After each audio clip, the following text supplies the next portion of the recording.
All right, welcome in. It is a Derby 151 week edition of BloodHorse Monday. Alongside Sean Collins, I'm Louie Rabaut. Special guest in from the Maryland Jockey Club for the week is Kali Francois hanging out with us. You probably know her from Kentucky Downs as well. Welcome in, Kali. So nice to have you with us for the week. But Sean, been busy. You've been all over the backside, including with our guest to start the show here. But man, just early impressions, Derby. It's been Derby. It's been serious. It's been Derby, year, hasn't it? It has been serious. It's been very busy back there. Although I have to say, I have not had as busy a schedule as our guest has had in the last 2 days. That's for sure.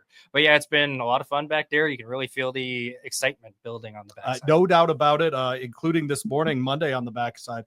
But yesterday, a work for journalism, and aboard journalism was our guest for today. He'll be aboard the favorite in the Kentucky Derby. His name is Umberto Rispoli. Joins us from California. Made it back out yesterday after not being able to make it on Saturday. At least you got to go to the draw, Umberto. Yes, absolutely. Hi, guys.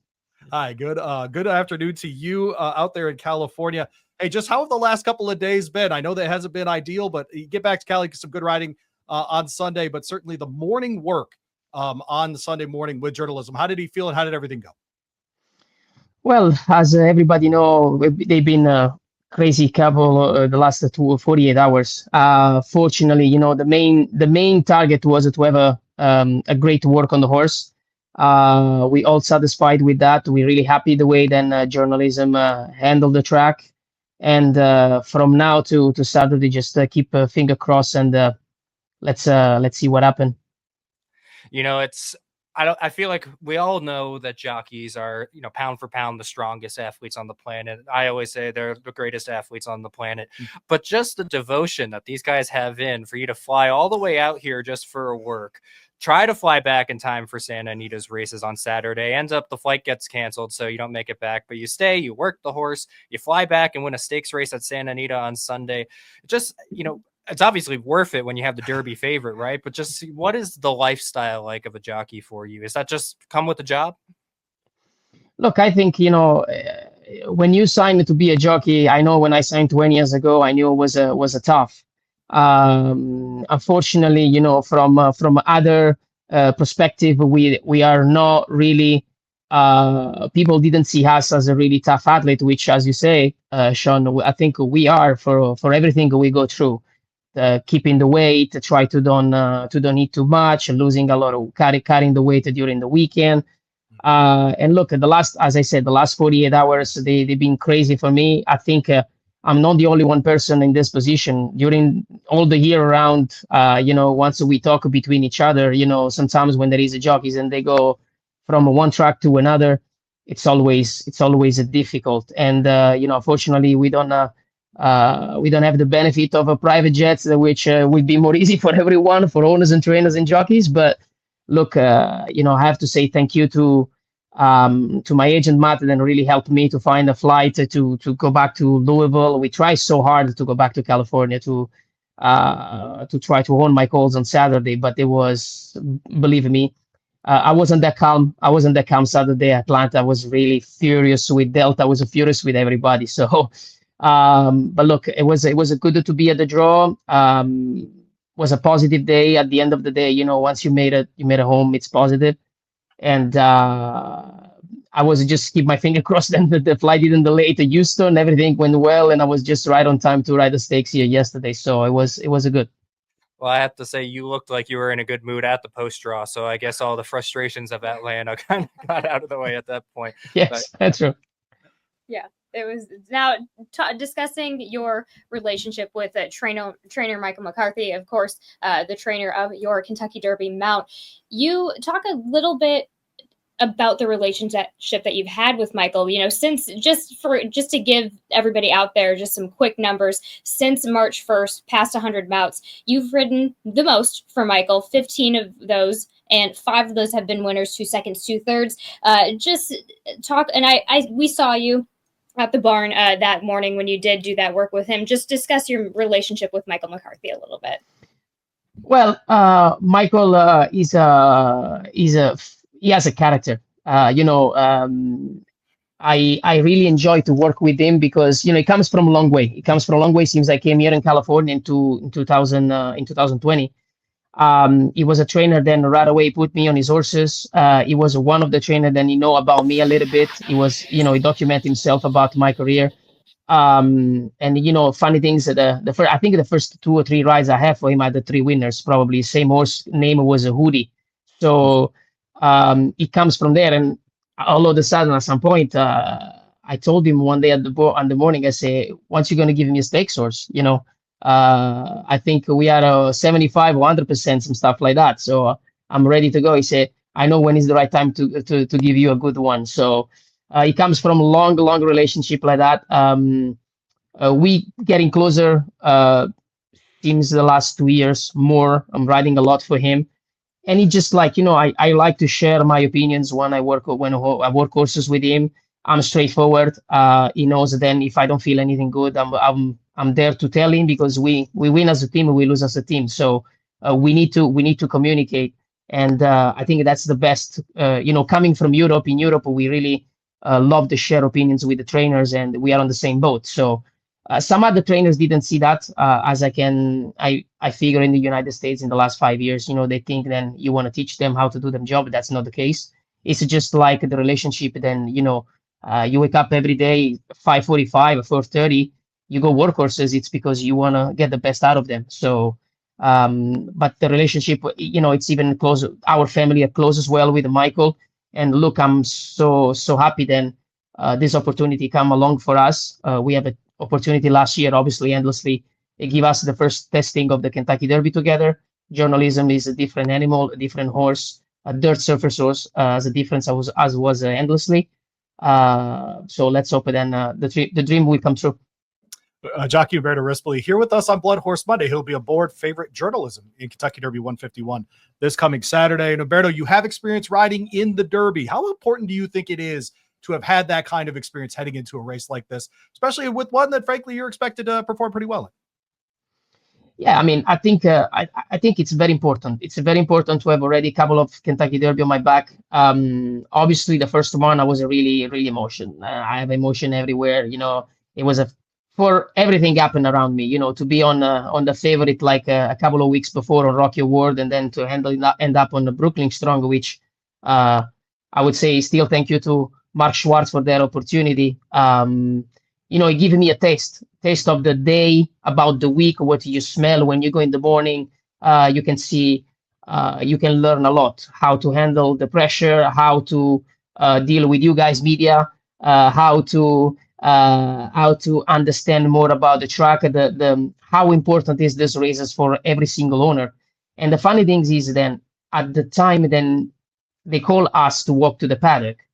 In your mind, even if you are on 100% under to one shot, in your mind you say, I have the chance to win the Kentucky Derby today. It can happen, So you go to the paddock with a full of confidence. And of course, going to the favorite, it would be different. Going with one of the favorite is different. But once you're there, you want to win. You're part of the 20 horses, and you try to do the best and try to shine and do as best as you can. So definitely it was a worth it experience. Hopefully it will help me on this one. Now, go ahead, Sean.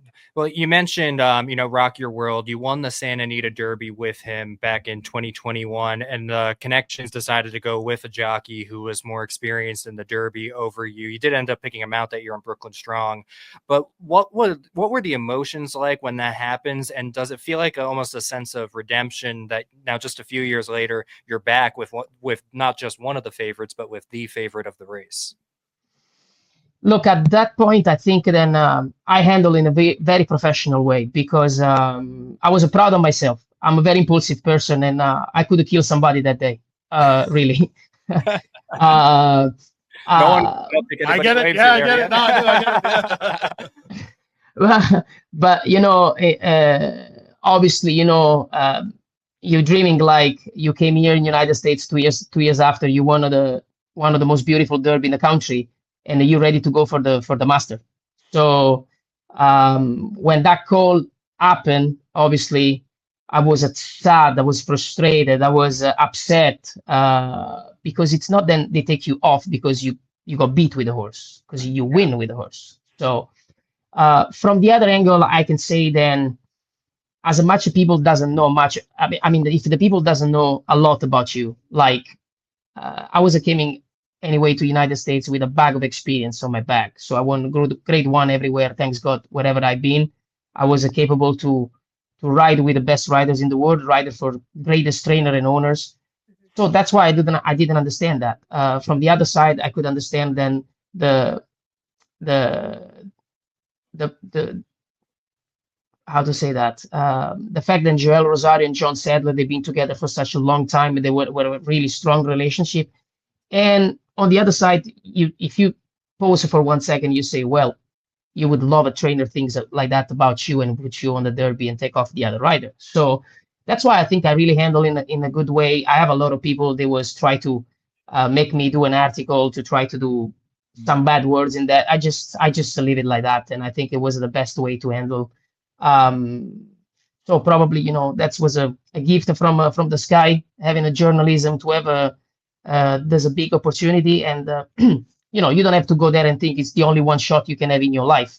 You have to go there, enjoy the moment. But of course, so far is the best shot I could have in my life to go to win the Kentucky Derby.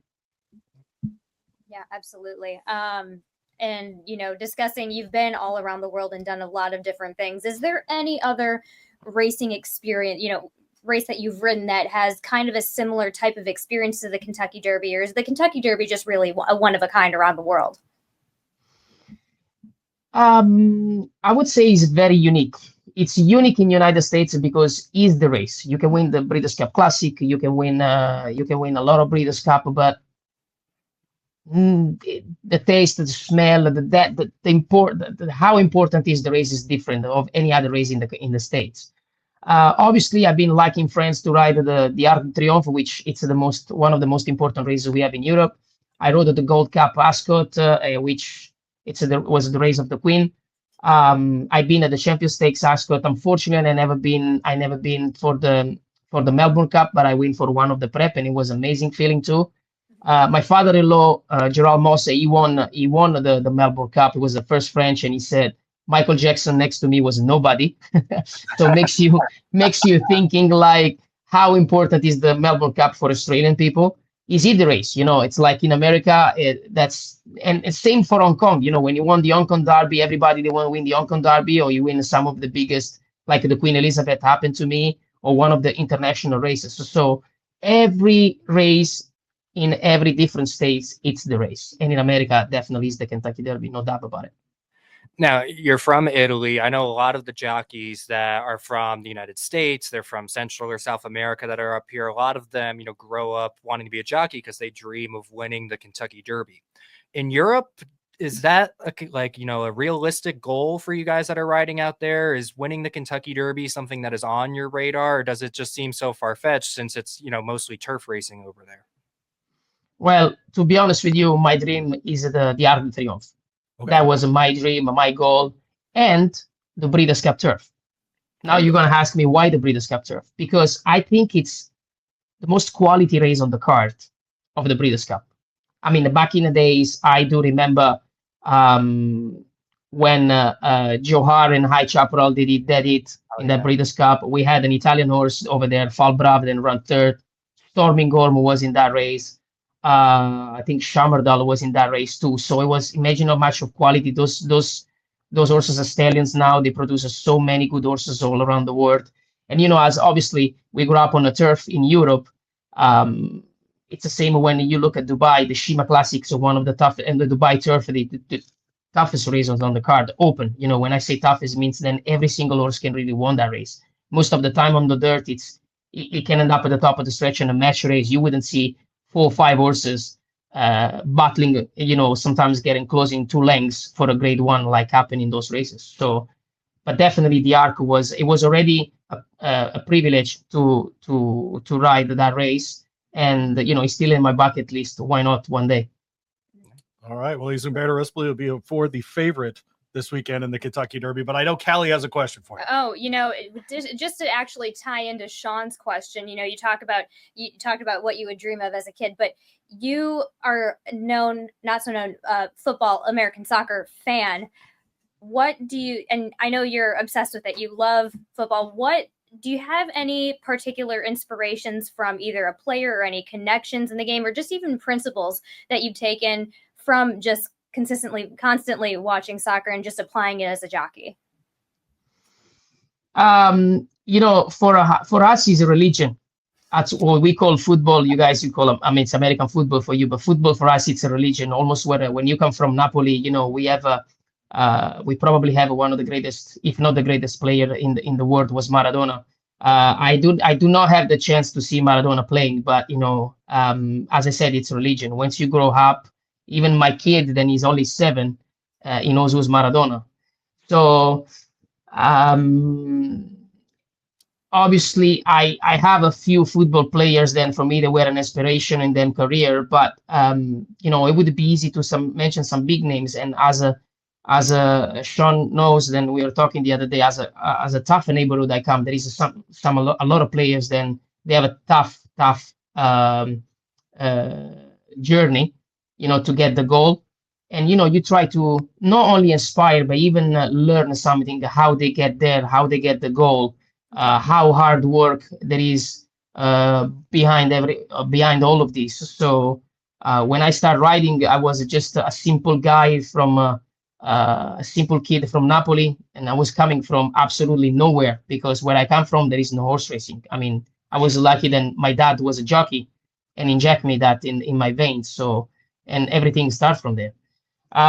Obviously, my idol in the football, it's Cristiano Ronaldo. I always admire the fact that he comes from nowhere. Yep. It's a guy then you like or you hate him, and but I think it's because he has a tough past, and you can't blame him if he enjoy his life right now, and he achieved what he achieved in a sport. But there is other people with a class out there. There is so many people. Then it's good to have a lot of athletes with a rough past. Then they made it. That's how you take advantage from it. Who has more talent in their given sport, Ronaldo or journalism? That's tough. How dare you? I would say they build together. The muscles wise, they're pretty good.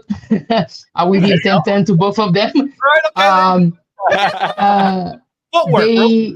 They actually pretty similar, Sean. That was a good question. Yeah, absolutely. Well, he'll be on the third weekend. Oh, he's thinking about it still. All right, he's gonna have a full answer for me tomorrow. Right. He's gonna have a full breakdown when he gets here tomorrow. Look, love or hate him, he's Umberto Rispoli. There you go. No, that's right. He'll be here on Saturday. I mean, it's always tough when people ask Ronaldo, Messi. Sure, yeah, possible. Yeah.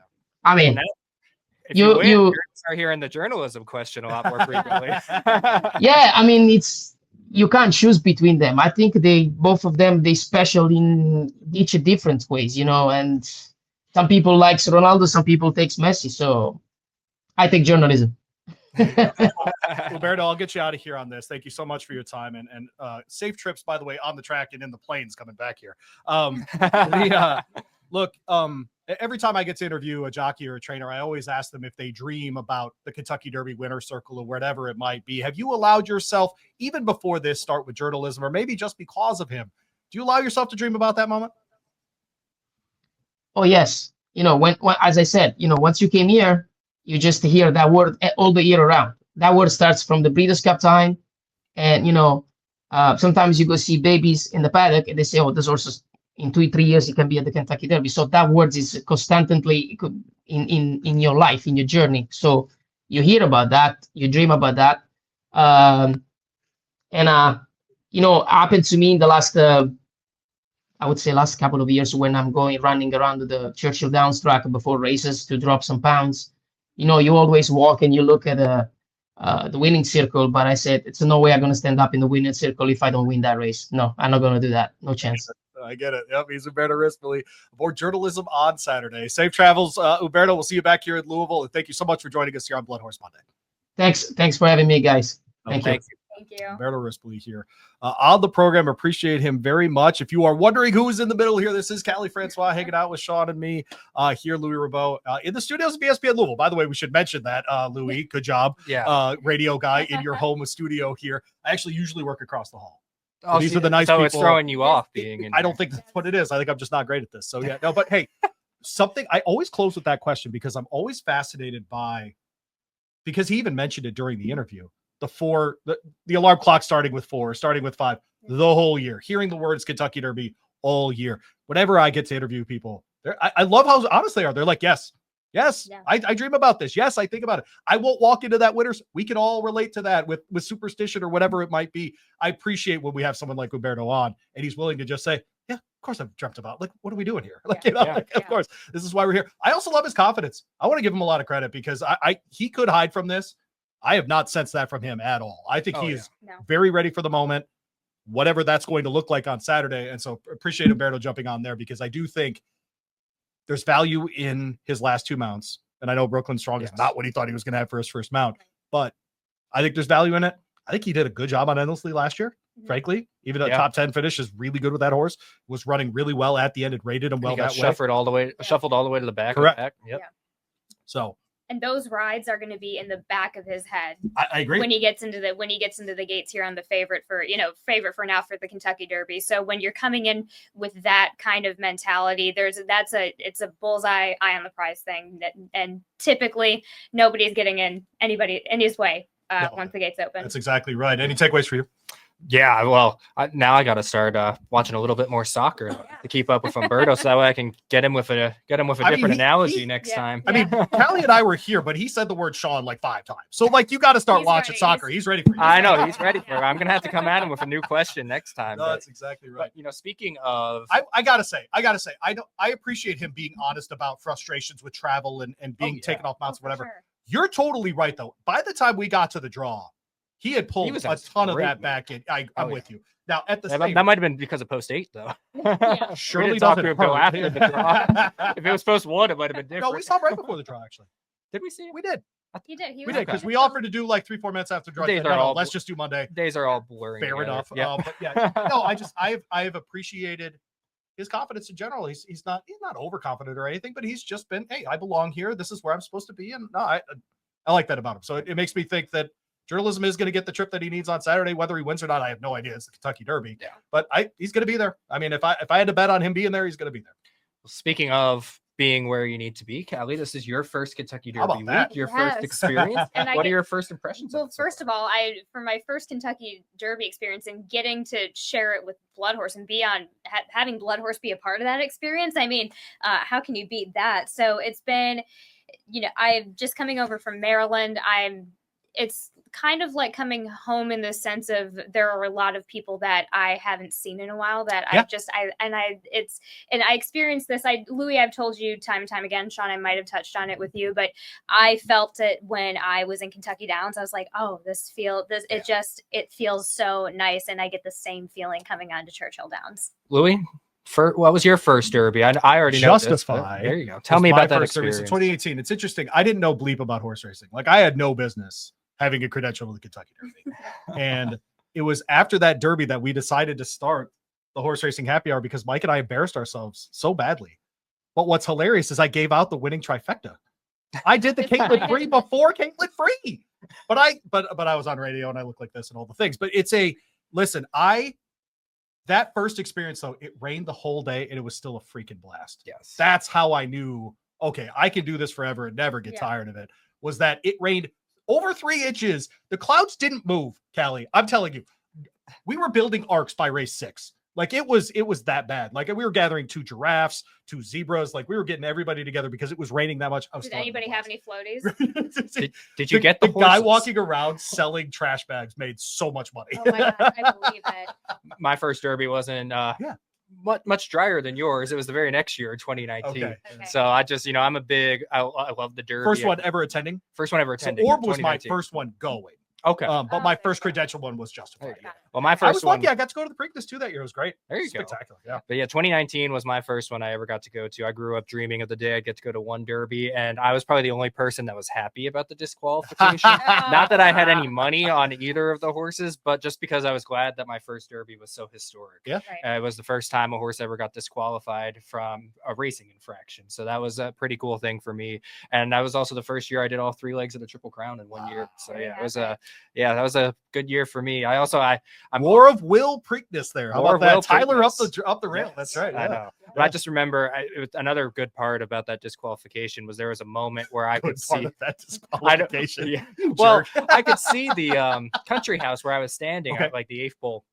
Country house was flying up on the outside of horses, and I couldn't see maximum security was still re-rallying on the inside. Yes. And so I had that moment where I saw Country House and I'm like, there's the Kentucky Derby winner. And then he lost and I felt disappointed. And then he won and I was all happy. So it all worked out. You're a complicated man, Sean. Yes. Collins.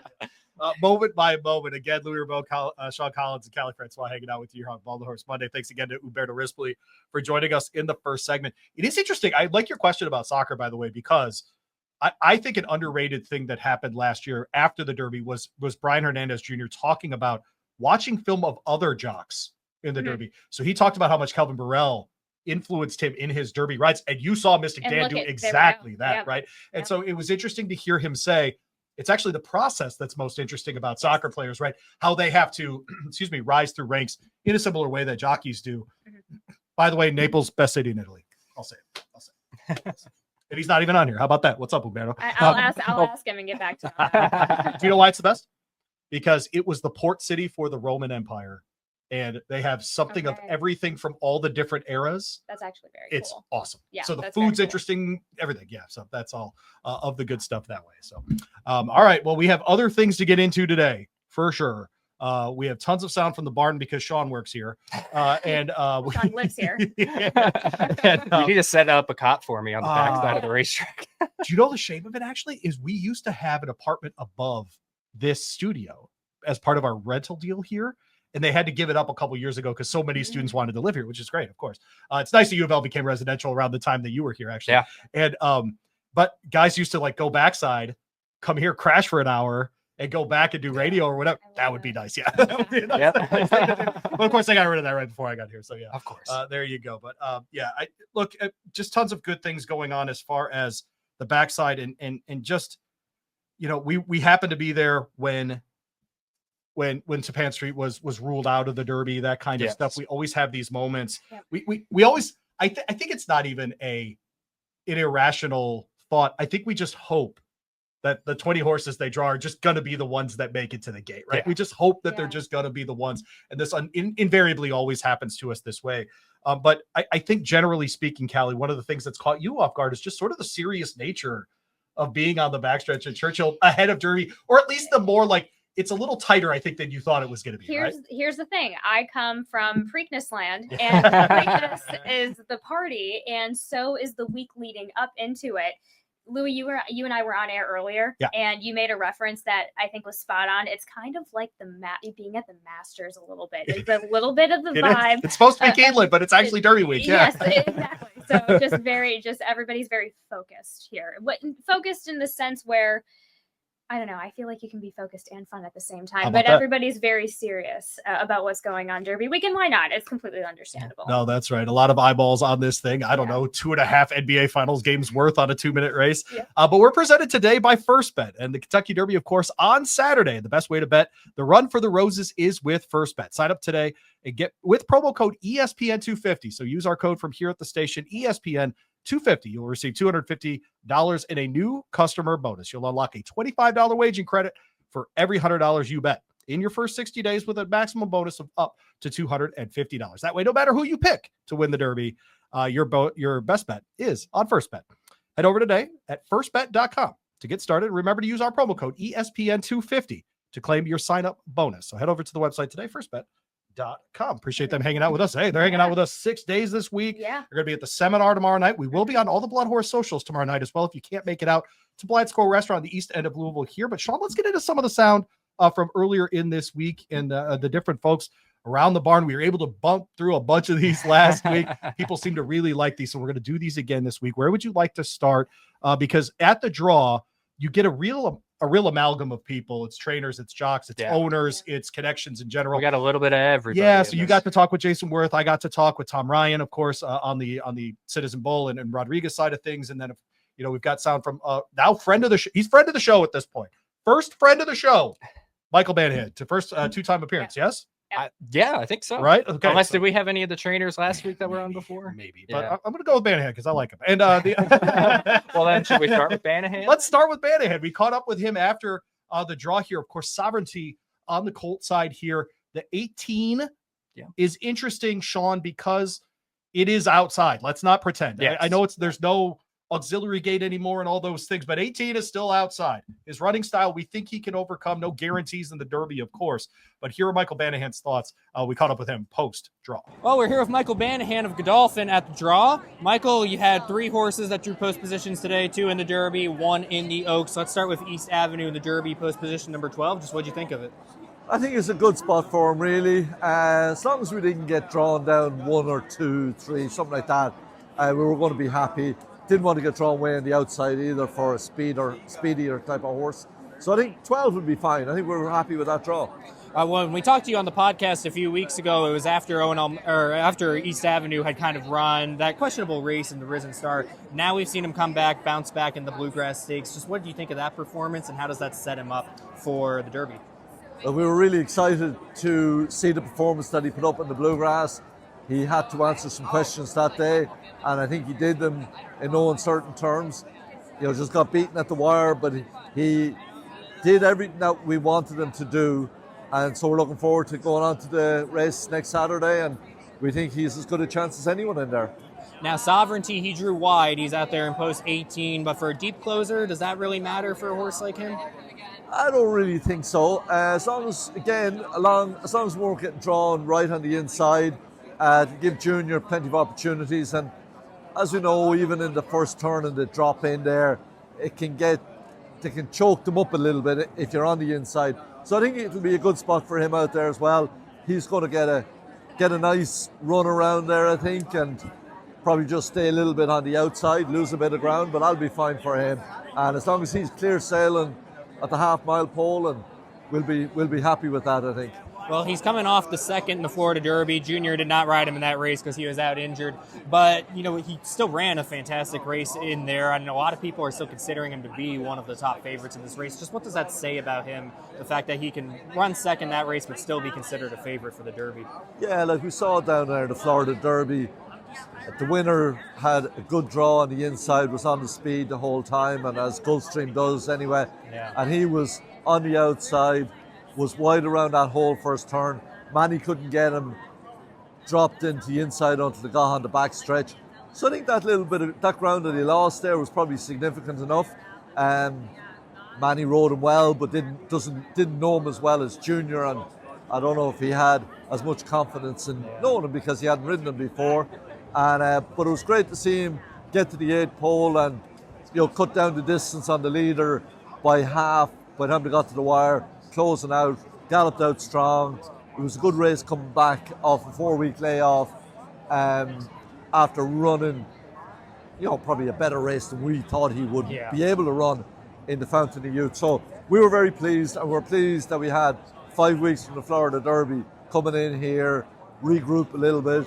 He's training super up here. We have that win under our belt in the Street Sense at Churchill, where he looked very good. So a lot of positives for us to hang our hat on for going into the Derby, really. Well, speaking of positives to hang your hat on, you have the undefeated Good Cheer, the Kentucky Oaks, who looks like she's going to be the clear favorite in this race. She draws post number 11. Just what do you think of that post, and how good is this filly coming into this race? Honestly, I think any post will be fine for her. We've all seen the ability that she's shown so far. She's 3 for 3 at Churchill. She's won on a sloppy track, good tracks. She's great tactical awareness and speed to put herself in a good spot. Luis Saez knows her very well and gets on well with her. So I wouldn't trade her for anyone else. She's been really one of the top fillies this entire year, the entire lead up to it. You've won the Kentucky Oaks before with Pretty Mischievous just a few years ago. How does she kind of, obviously different running styles, but how does she compare as far as like her training preparation coming into this race as Pretty Mischievous did? She's undefeated. That's all it takes, She's right? undefeated. So look, she's a really good filly. We were confident with Pretty Mischievous. We had 2 in there that year with Wet Paint as well. And sort of like Sovereignty and East Avenue, the complementary running styles. One was going to be on the lead, one was coming off the pace. And, you know, we thought Pretty Mischievous would run a big race. And we were, you know, she had a great time down the fairgrounds. She didn't win the Fairground Oaks, but she won the Rachel Alexander. And we thought she was coming into the race perfect, you know. And she was actually drawn way on the outside. Yeah. She was 14, but she had enough speed to get herself a good spot by the time we got to the first turn. But I think, you know, with good cheer, she's so professional, so uncomplicated, so classy. We can do anything we want with her, you know. She's been easy filly to train for Brad. He just gets her out there every day, and she does what she needs to do, you know. And to have a filly like that makes everyone's job a lot easier. Well, thank you for taking the time with us here, Michael. Thank you for the updates on all your horses, and we wish you the best of luck here coming up this week. Well, I appreciate it. Thanks very much. Fingers crossed. Michael Banahan, friend of the show, by the way. Yes. It's insanely nice. But anyways, there's a great moment right before that interview that I think the listening audience needs to know. So we spot Michael at the front, and we notice that for once, the man is not completely surrounded by 100 other people, right? He lives a life surrounded by people. And we're like, oh, okay, cool. I was like, do we want to get Banahan? And your response was, of course we want to get Banahan. That knocks out 3 horses here. Of course we want to talk to Banahan. And so the 3 of us make our way differently through the crowd. It's the draw. It's busy. You know, we're all making our way through. Callie's in the middle. Sean's to my left. I'm on the far right, flanking the group. And we all emerge at the same time as though from a fog. And poor Michael Banahan has to actually take a step back because all 3 of us bums are that close to the poor guy. And he gets up. I laughed so hard I had to walk away for 5 seconds because I had to bend over and just laugh for 5 seconds. But thank you, Michael, for joining us here. Sorry for swarming you. We apologize for that. I want to talk about East Avenue. I'm fascinated by this horse going into the Derby. Sean knows this about me. I think he's the fastest horse in the Kentucky Derby. I think we are wildly underrating his bluegrass and the performance in that race. Going a mile and an eighth, if he holds on by a nose, I think we're talking about him in a very, very different way. This is second in this new form cycle for him after they admitted they don't know what happened in the Risen Star. Am I reading too much into this? Am I overthinking this? Because I think he's really fast. He's obviously, we've seen him work. He's physically built for this race. Oh, yeah. I mean, all the things make sense as far as the connections, the breeding, everything else. I'm trying not to overthink this horse, but I think he's a major contender on Saturday. I agree. It's really nice to see that improvement after just that, you know, really huge question mark performance that we saw. So we kind of saw what we expect out of the old East Avenue. However, just my personal opinion, I sit with your same situation, just on the other side of the coin, because when you get horses like that, and sometimes with the way these derbies work, I just have this, I wouldn't be surprised if he got slammed by a dirty nose kind of thing. So I think once we get to that 16th out, that's where the real questioning for him begins. So I'm kind of sitting a little bit on the back foot on that. I think even Michael is. I don't think they know what to expect race to race with him. I do know that they are very happy that he could have done what he did in the Risen Star in the Bluegrass and he didn't.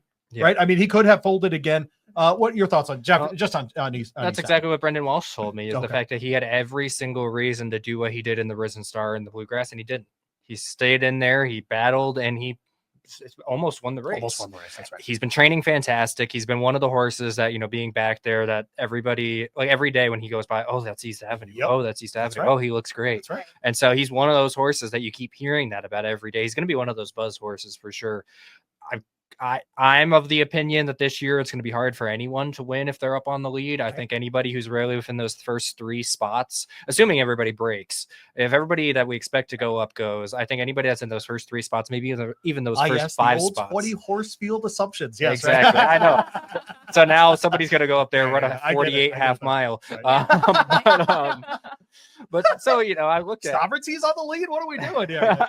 so, we look at that but it's going to be tough for him. But I do think the Bluegrass was a huge positive. And I think he could definitely take a step forward here. But we've also seen where on the big stage of the Breeders' Cup, he had that stumble out of the gate and he nowhere to be found. So he's hard to trust. Sovereignty, I think, is of the two Godolphins, he's the one I trust a little bit more. Agreed. I think no matter what the pace scenario is, he's going to come with his run. Yep. And so that gives me just a little bit more confidence on his end. I don't know if he's going to be able to get there by the end of it, depending on what the pace is, but I do think he's at least going to make that run. Well, second place finisher in the Florida Derby, looks a lot like Mage coming into this, but I think more talented than Mage. Yeah. Well, and going off of what Michael said a little bit, talking about the beginning trip of the Florida Derby, yes, that was a little bit of unfortunate. But as you watch, if you go back on all of this guy's, all of his finishes, you gradually start to see a horse that's a little bit more push button, he has a little bit quicker of a turn of foot. That's something that's going to be very essential and much needed here coming down the stretch for 151. Yeah, and I think you saw that in his workouts where even Bill Mott was like, he's a little keyed up. Yep. But it's because he's taking those cues a little bit better than he probably was before. They're making the adjustments for that. More of a maintenance work this last weekend for him than a real speed work. I'm not mad about that at all. I think Sovereignty, the best of the closers in this race. Do you agree with that? Yes, probably. Yeah, of the deep closers, the ones that I think are going to be in like that back, as opposed to like a Final Gambit or a Flying Mohawk or something like that. Yeah, I definitely think that he's probably the best of them. I liked what I saw in the maintenance work that he just had yesterday.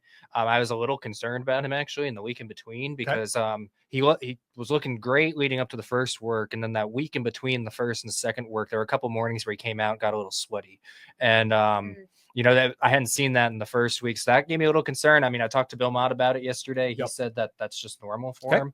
Hasn't been super hot here, especially in the mornings. It's been some chilly days. It does not appear to be this coming weekend either. Right? Yeah, but it appears like, from what Mott told me, it was essentially that he just gets worked up and he gets amped up in the morning. So that's not too surprising. So if that, hopefully that's the case. But, he had me a little concerned, but I did think his breeze looked pretty good the other day. So I'm less concerned.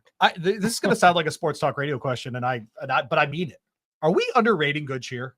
Are we potentially like just looking around her trying to find value in that race? No, I'm not. I've been on her since October. I know you love her, but I know I talked with Kali this morning and I see 6-5 in the form. I'm like, there's no way she's even money. I mean, she's way below that by the time we get to the post. I mean, I don't know. I would not be surprised. I would not. Okay. You might. Yeah, I wouldn't be surprised if this filly. She's like 4-5 or something. Yeah, right. I wouldn't be surprised. Okay. Yeah. I guess that's not too terribly different than 6-5. Yeah. I'm going to say she's not going to go below even money. I think that's impossible in a race 14. like the Kentucky Oaks. Okay. 14 horses with the, the popularity of the race. There's going to be people watching on national TV that are going to be betting on it that, aren't racing followers. I feel like a gray horse or betting a name or I think a number. In a race like the Derby and the Oaks, I think it's almost impossible to get a odds-on favorite, with the exception of like a year like Tis the Law in 2020 and the Derby, where we saw where it was later in the year, the horses were more developed and you could see that. I think it's just going to be hard. I don't think she'd be even money. I think she deserves to be even money. There we go. But I don't think that she would be. There you go. All right. Again, thanks to Michael Banahan, friend of the show, Michael Banahan. BloodHorse Monday, Sean Collins, Louie Rabaut, Kali Francois hanging out with you. What's up? What? Speaking of friends of the show, well, how about we get on the horse who just made it into the Kentucky Derby this year, Render Judgment, who draw in after Tapan Streets. I love that I got to do this interview. I know. This is spectacular stuff. Yeah. So Brook Smith, who was a co-owner of Sierra Leone, second place finisher in the Derby last year.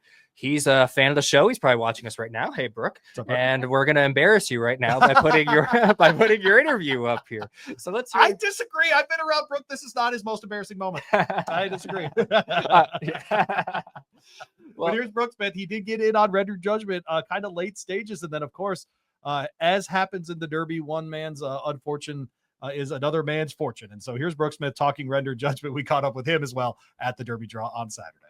All right, here with owner Brook Smith, Render Judgment's team for this year's Derby. I bet you don't get tired of getting to sit at one of these, do you?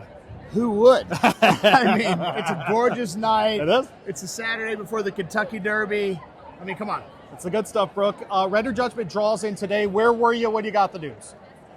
I was right here. Right here? Okay, yes, all right. But I'll tell you this.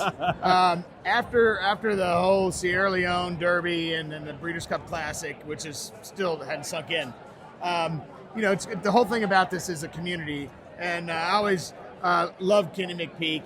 Ran into him here and there, and I was like, Kenny, who do you have that you think might have a shot? Okay. that someone might be willing to sell a piece of. And, you know, he got back to me and he said, really like the owners of Render Judgment. It's an interesting story. I mean, Toby Keith, God rest his soul, got into horse racing kind of later. And they said, hey, we'd make some room for you if you're interested. And I really like this horse. I don't know if I think he's a Derby horse, but I know he's a good colt. So they were very gracious. Mike Mackin and Chris, they allowed me in. And, so, it was interesting because, you have to be really thoughtful about these types of things. Kenny was like, look, let's run an allowance race on the undercard in Derby. We're going to win and we'll get back to stakes later. I was like, that's fine with me. And then the estate of Toby Keith called and said, hey, if Toby was alive, he'd really want to run this horse in the race.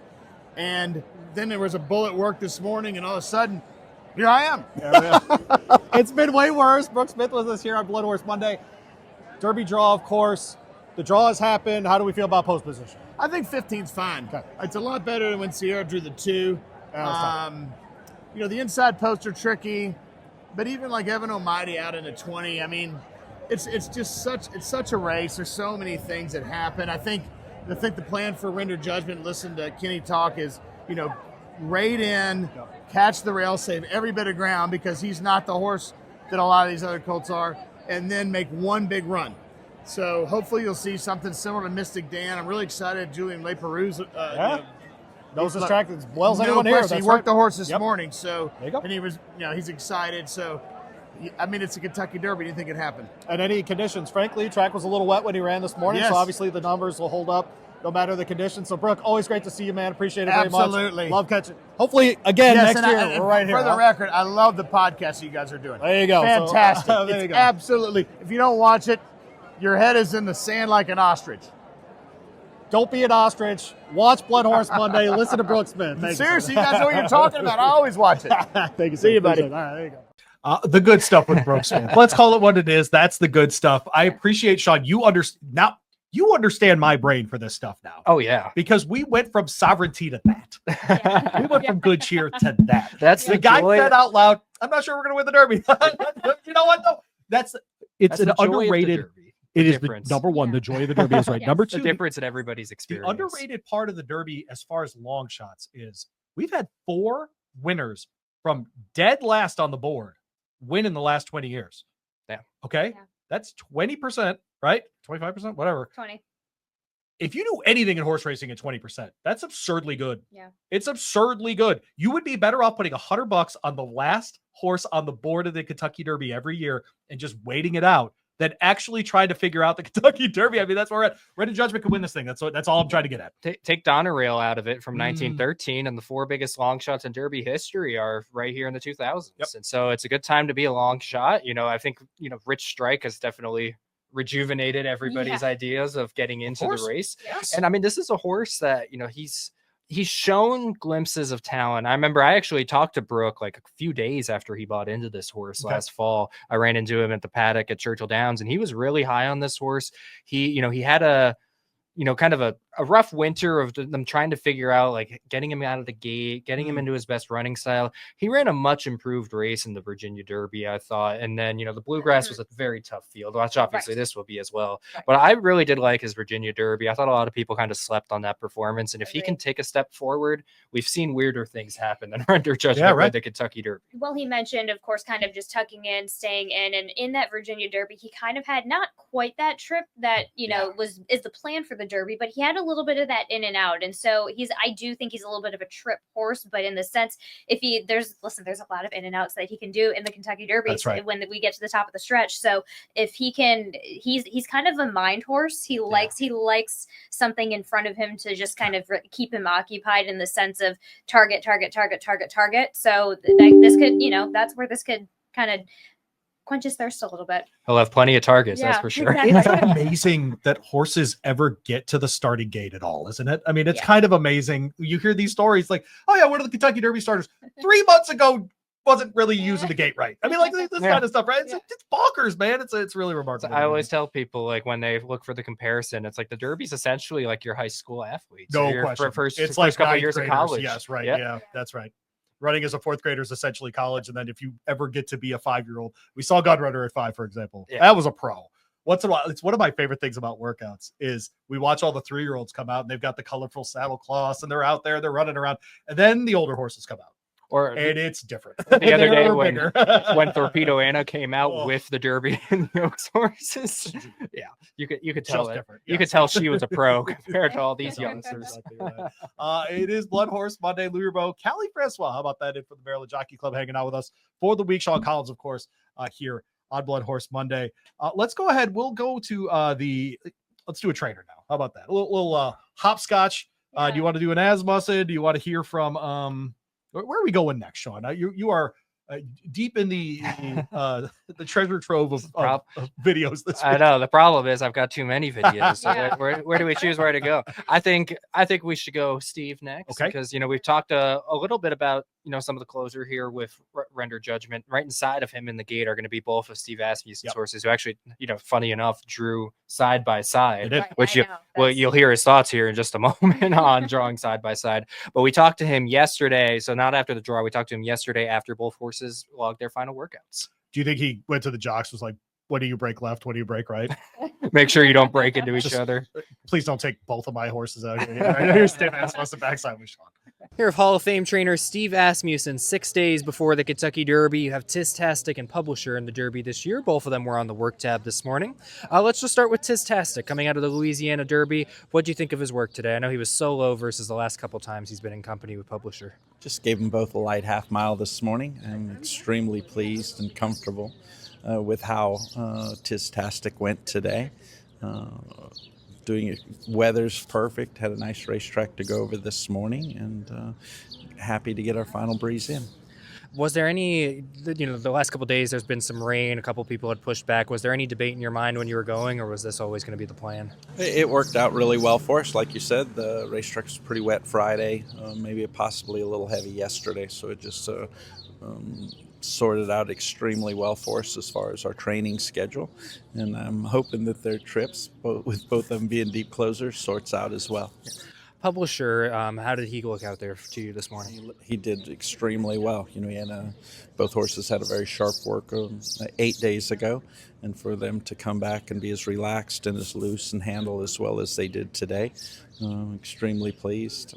Just hoping everything goes as smooth the next 6 days as it has to this point.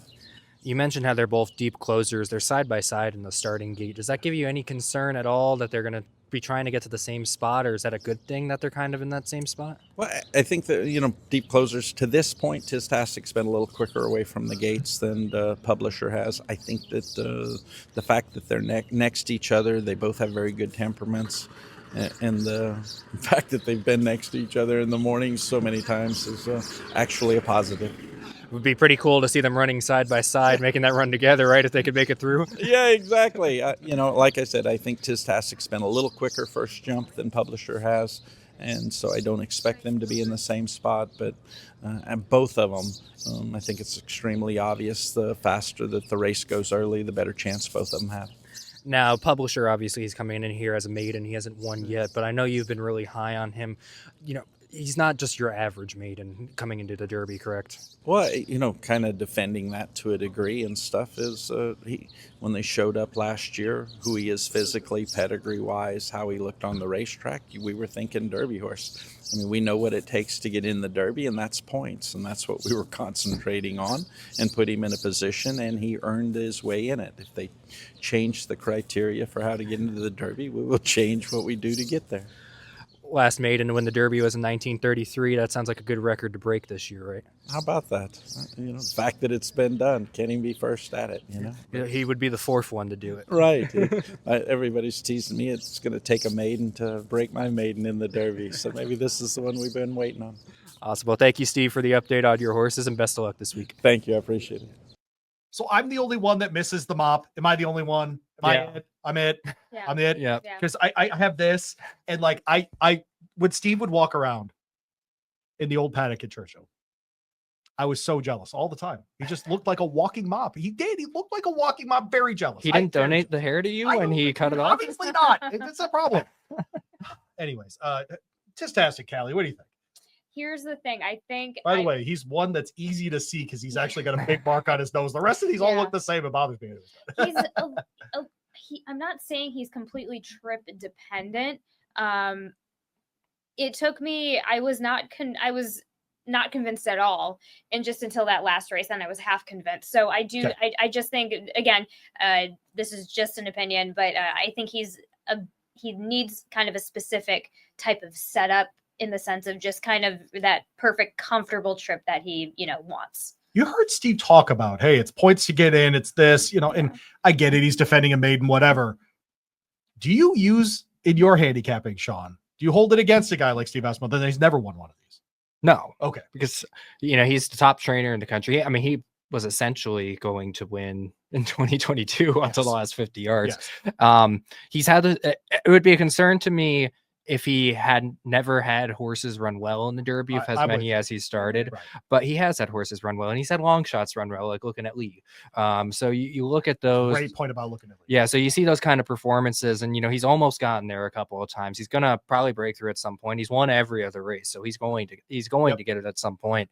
And the fact that you have a maiden in the Derby, it doesn't worry me. You go back a couple of years ago. I might have mentioned this last week, but you go back a couple of years ago, like Trojan Nation is one that you don't think about. He's a maiden coming into the race. He just kind of got up for second that last round of preps. Publisher's been running in multiple preps, and he's been running well. Well, Publisher is that type of horse, and how much of an A, testimony, and B, just statement about Steve Asmussen, where he would get his first Derby with a maiden. I think that would just be such a testament to who he is and as a horseman. Yeah. First of all, that being said, you get the sense when you're watching his races that is he comfortable with just kind of being the bridesmaid a little bit? Yeah. That's my, it's a little bit of a concern. So the interesting thing with Publisher is Steve doesn't talk about him like Brook just talked about Render Judgment. Yeah. They're not just in the race. They're serious. He's serious about it. Yes. The work mattered, right? How he talks about this horse isn't, he's a maiden. If he gets a check, he gets a check. It's not that at all. He's talking about him in a different way. None of his other almost 30 Derby starters were maidens. So the fact that he even ran a maiden in these races is a sign that he really does think highly of this horse. And he's been saying that the whole time, that he felt like he was working with the magnitudes. He was working with the Tiztastics from the jump. So this is not, as I said to Steve there, this is not your average maiden running in the Kentucky Derby. Well, in the way he, for his, on his terms to me, I think he seemed pretty exuberant about Publisher. And I think that kind of says, we only have seen that last race. Who knows, just in little ways that a trainer can tell, hey, this horse moved forward off of that effort last time out. Well, who beat Publisher, though, in the Arkansas Derby? Sandman. Yeah. Exactly. Let's get back to the favorite. Some of the favorites here. Let's go to number 17, Sandman. All 17. Oh. I know. Unfortunately, last time I talked to Mark, I do believe in the 17. But you believe in the 17 for sure. I do believe in the curse of the 17. For those that don't know, it is the only post position that has never won the Kentucky Derby. And also, if number 17 has gotten into a different post position because of scratches, the number itself has never won the Kentucky Derby either. So that's the cursed position. Unfortunately, my interview here with Mark was before the post position draw. It was after his last breeze on last Wednesday, so we didn't get the reaction. I've talked to a couple people from the barn. They don't think it's that big an issue, but good. I'm a Derby historian, so I think it's an issue. But we'll find out on Saturday, because if he loses, that's 100% the reason why. Nothing else. Nothing else can happen. Understand me, people. Here's Mark Casse talking Sandman. We're not looking for anything spectacular. He went off easy. I don't think he even knew he was breezing. He figured it out about the top of the lane. He's like, oh, you want me to go? And he came home really nice. And then I don't know if he saw, but then he didn't want to pull up. So remember, we're wanting to go 1.25 miles. So all systems are go. We'll just kind of take it easy from this point on. So he's ready. Are you worried at all about him being a little green the way he came out in the Arkansas Derby? Nah, not really. He's going to have plenty of targets. He just kind of found himself out on the lead, and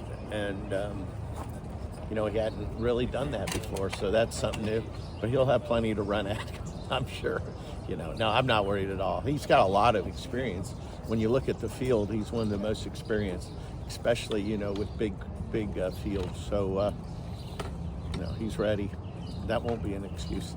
Is he a horse who usually he gives you signs in the morning that he's sitting on a certain kind of race? Is he one who kind of touts himself at all? I think so. If you look at him, he's just gotten better and better.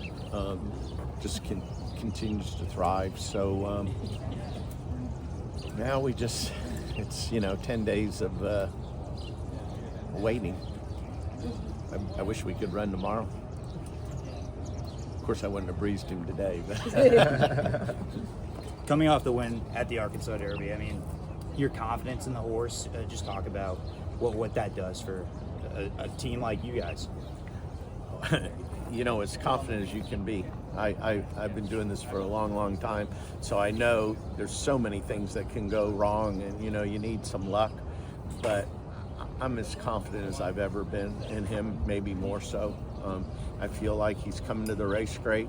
Everything is worked out, and we need some luck. Is there something about this horse that maybe separates him from the rest of the pack, or is there something that maybe makes him stand out from the rest of the group? Well, I don't know. It's a pretty strong group. I don't know that he stands out. I think he is as good as any of them. He has a lot of experience, which is going to help him. This is home for him. He spent a lot of time here, and so they're playing in our house, and I think that's an advantage. So when you go through things and you check off, does he have enough experience? Yes. Is he running at home? Yes. Is he training as good as you can see a horse train? Yes. We have one of the best riders in the world? Yes. So only question mark maybe is me, but we'll see. You saw the Sandman hat there. You saw the OBS logo on the side. The weather isn't the only thing heating up in June, having produced two-time Breeders' Cup winners Stormy Liberal and Golden Sense, as well as Grade 1 winners Adair Manor, Yapone, and Warlike Goddess. The OBS June 2-year-olds and horses of racing age sale is the place to find ready-made talent ahead of the summer's top races. Before the juvenile auction season comes to an end, come see what the 2-year-old source to the world has to offer at OBS June 17 through 19. Love the people at OBS, great supporters of our work here on the podcast, and horses like Sandman. Not a small deal, right? These are the kinds of things we've come to expect, especially out of that 2-year-olds, that 2-year-old sale. Certainly the horses in of racing age sale as well. All right, so and by the way, shout out to Olivia, does great stuff. Bloodhorse.com. Go check out all the sales stuff on the sales tab over there as well. Sandman's an interesting one. We did a Derby draft the other day on our podcast, the Horse Racing Happy Hour. We had Bobby Flay on for that one. Travis Stone will call the race. You and I got to sit in as kind of the scrubs on that one. Well, were we scrubs? Excuse me. I was a scrub on that one. And so but Bobby took Sandman first. And he made a pretty convincing case that he was pretty impressed by this horse. Loved the effort last out. Thinks he can get a little better. Was that before he drew the 17? It was before. Yeah. So to throw it all out the window. You're done, Flay. You're done. But Sandman in general, what's your thoughts on him, the Arkansas route to the Derby? I know Frank Angst, who we'll talk to in a minute here, really, really high on that Arkansas route. It's a fun route. It's a fun way to get into the Derby. That's, kind of solid for sure. Yes. I'm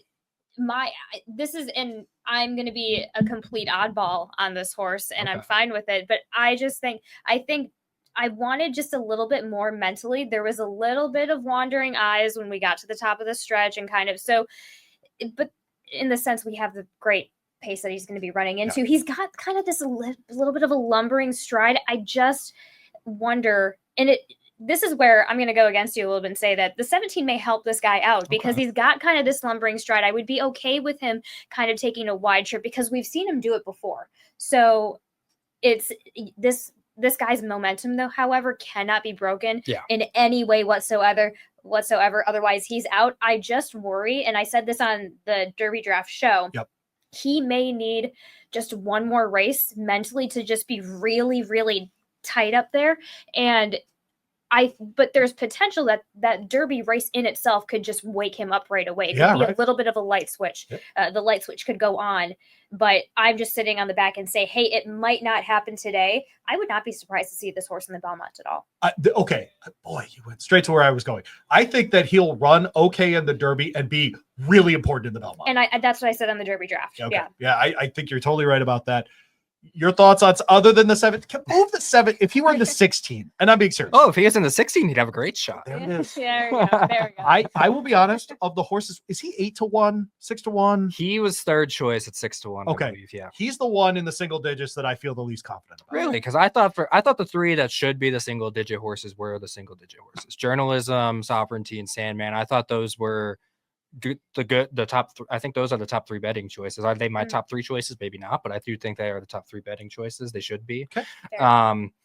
Sandman's he's one that it's hard for me to form an opinion on him because I just remember hearing all the hype about him as a 2-year-old at Churchill in the summer. He came out and he lost, and then he wins big at Saratoga. So there's all that hype again when he comes back in the Iroquois. He goes out there and he loses. Same with the Street Sense. He's one of those ones where I do think he kind of needs everything to fall in line for him to run well. Now, obviously, those races that I just mentioned that he lost were, sprints. And he's definitely a long distance horse. Correct. But I do think he kind of needs everything to set up for him. And how many times have we seen in the Derby where you have to do that stop and start? Exactly. Like you think about Rich Strike, where you had to, that maybe not the best talent level comparison, but you're looking at a horse that was coming from as far back as Sandman's probably going to be coming from. He had 2 or 3 times where he had to stop, he had to wait, and then he had to keep going. Yes. And so that's the kind of trip that you need. So a horse like Sandman, where, he mentioned it right there at the start, talking about the breeze, how he doesn't think he even realized he was breezing for the first half of it. Exactly. It's, is he mentally ready for a race like this? We'll find out. I do like, as compared to the Arkansas Derby, I do like the fact he's going to have more targets in front of him to keep him a little bit more focused here with the 20. Mark said exactly that, right? He was very open about that. He could have plenty of targets to run it. And he's more experienced with a larger field because Oaklawn typically has the largest fields of all the prep races. So he is experienced in that sense. But when it comes to those deep closers, I think, if you were to put them side by side and have them just run no impact from the back of the pack, I think Sandman is the better closer of the one between him and who I'm about to mention. But in this scenario, in this race, I like Burnham Square better because I've seen Burnham Square do that stop and start. So I think he's going to be able to navigate a Derby field a little bit better. We watched Burnham Square make the move of the weekend. Was that the Holy Bull or the Fountain of Youth? I always mix that was the Holy Bull. Holy Bull. Okay, the first one. He made that move on the backstretch. We talked about on this show the professionalism, essentially 4 different speeds in that race, something like that for Burnham Square. That's an adjustable horse. That's one that can make the different kinds of moves that you're going to need to make in a 20-horse field. And so I'm with you on that. I don't know what to make of Sandman. I will say this from the 3 interviews we've done. Okay. Yeah. Or I guess it's 4 now. Banahan thinks he's live in the Oaks and the Derby, right? Yep. Like live. Right. Brooks having a good time. Yep. Yeah. Okay. Steve is in the middle. Yeah. If he wins, he's not going to be shocked. If he doesn't win, he's not going to be shocked. I think he's in the middle. I think Casse thinks he's sitting on a horse that should win one of these races, but probably won't be the Derby. Right. I think that's where we're at with these. Okay. Do you read it similarly to me? Yeah. Okay. I could see that. Yeah, I did see that as an accurate. And I'm not trying to read into what they're saying. I'm literally just their body, their how they're fit. Steve, he giggled with you. That was a legit that's a big deal. Yeah. It's a massive deal. I got him at the right time. He was out there having fun. Yeah. Well, he's in a good mood. Post a couple of weeks ago, and they were already in a great mood about all the connections here and all. Yes. So yes, for sure on that end. I know we have to get. We have 1 more or 2 more here. Well, we just mentioned Burnham Square. I talked to Brian Hernandez about Burnham Square right after his breeze the other day. Yes. This was on Saturday. I gotta say, Burnham Square, he's looked fantastic out there on the track. He's looked strong. He's, I just talked to his exercise rider this morning, Mark Cutler, for an interview that will be in the BloodHorse Daily tonight. So make sure you go check that out. By the way, go get subscribed. Cost you nothing. Comes to your email. They don't sell your info. Go BloodHorse Daily. Go get it. The amount of content that this man has done. he has. I feel like you're the prince of the backside at Thursday right now. I mean, hey, I'm getting Steve Asmussen to giggle, so I must be doing something okay right now. Umberto only said Sean 4 times in that. I'm not jealous at all. It's fine. It's all right. Should we hear what Brian has to say, though? Fine. Here's Sean with Brian. Here with jockey Brian Hernandez Jr. right after Burnham Square just performed his final breeze ahead of the Kentucky Derby, which is just 1 week away already. Brian, can you believe that? It jumped up on us fast, that's for sure. It always does, though. This is fun time of the year. So we're excited for it again. Well, just tell me a little bit about how he breezed today. I know last week he was pretty strong to the pole. Was it the same this week? Was he a little bit more relaxed? Today was a lot more relaxed. You know, Ian decided to help have the pony help us out, get him to the pole. So he was nice and settled next to the pony, and he just broke off in 12 and a little change. And then, like Ian and I discussed, Ian wanted to see him pick it up as he went along, and he did. You know, he was 12 and change, 24 and 1, 36 and some change, and then he got to the 8th pole. I had him on my watch in 48 and 2. And then I kind of leaned forward on him and didn't really ask him, but just let him kind of lengthen his stride. And he came home in the last 8th and 11 and 1, and he galloped out really well. Well, next time you're going to get on his back will be for the Kentucky Derby itself. Does he feel ready? Yeah, I think so. You know, Ian and I will discuss it a little more the next few days after we get the post position draw done tonight, and we'll map out a game plan for next Saturday. Is there anything with him that you want post position wise when they draw that tonight? Does it matter for him? That's just one of those things, you know, that's kind of nothing we have control over. So we just have to go with the luck of the draw. And we'll, like I said, you know, luckily now with them, they enter 7 days out here for Derby. So we'll have 7 days to kind of watch replays and look at PPs and map out a plan to give him the best trip possible. Awesome. All right. Well, thank you so much, Brian, and best of luck this week. Thank you. They drew the 9, by the way. I'd say that works out pretty well for them. It's okay. Yeah. Yeah. It's all right. Burnham Square growing on many people. Look, I know he's number 1 in the points as well, so he's not technically allowed to be the buzz horse. Is he turning into it, though? I think so. Yeah. Because, I mean, a lot of people discredited him from the Bluegrass a little bit just because of the time. You know, from talking to Ian Wilkes, it sounds like, you know, they think that was mostly just the way the track was prepared that day. You know, it was probably a little deeper than maybe you saw some of the other prep races throughout the final round there. But I think a lot of people kind of slept on him from, you know, the Fountain of Youth to the Bluegrass, and the fact that he just kind of barely got up in the Bluegrass. I think a lot of people weren't giving him full consideration. But I think people are now seeing him train, are starting to kind of turn around on him. We know Ian Wilkes comes from the Carl Nafsker tree. So we know he talked about it with us on the 2nd episode of this podcast about these building blocks, how he wanted him to peak on the first Saturday in May. I think that last block is being put in place. I think he's ready to go. I actually want to go back to the first block. And if you go into his losses, you go into his second start, you watch that replay, and it's a bit similar of an excuse that he could have in the Bluegrass, where the Bluegrass 3 jumps out of the gate. He got shoved around a little bit. You go back to his second start, where not only did he have a phenomenal gallop out, and we could tell he just loves this Churchill surface, but 5-6 jumps out of the gate, this guy got shoved around. And that, watch the replay, that's proper Derby action that these connections got to see from an early get-go. So building blocks, you said it. I think that is the just quintessential statement about Burnham Square. Do either of you care about which prep these horses come out of? I care very deeply about who won the Santa Anita Derby, the Florida Derby, etc. I think of those as the best predictors recently for high-level success. Obviously, we've had horses come from other spots. Do you care that the Bluegrass has been a terrible predictor for success in the Kentucky Derby? I personally don't. For the race itself. I care more about who went to which race. And he had one of the, that was a very good field. I agree. That was a very good field. That was one of the better fields, you know, and I think the Bluegrass is going to break through at some point, because we've seen it had a couple of years ago where it got downgraded to a grade 2. And since it's gone back to a grade 1, we have seen that is really the key race where a lot of these top contenders are pointing. You think to Sierra Leone last year. I was going to say, to be fair to the Bluegrass, Sierra Leone missed by a nose. Exactly. I mean, and you had Dornock in that race. Correct. You know, you're starting to see where some of these big name horses, once they get through the Thames pointed to Lexington instead of staying in Florida. The Florida Derby. Exactly. And same with Burnham Square. You know, he left Florida in order to go run in the Bluegrass. So it's going to break through at some point here, where that's going to replace probably one of the other ones we constantly think about as kind of the top predictor. And, you know, now this year is different because of journalism, but, you know, the Santa Anita Derby the last few years hasn't really been turning out too much. You know, even when you take out the Baffert ban, I mean, those horses that have been running in that race really haven't been coming out and doing much, even not after, after the Derby.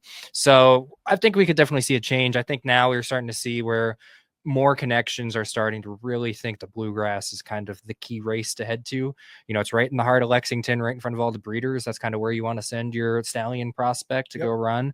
And so I think we're going to start seeing the Bluegrass breaking through here pretty soon. All right. One of the preps that's frankly had very good success in recent years is the Jeff Ruby Stakes. We get a flying Mohawk finishing in second place, and it led to a ridiculous interview between Jayson Werth and Sean Collins, mostly because of Sean.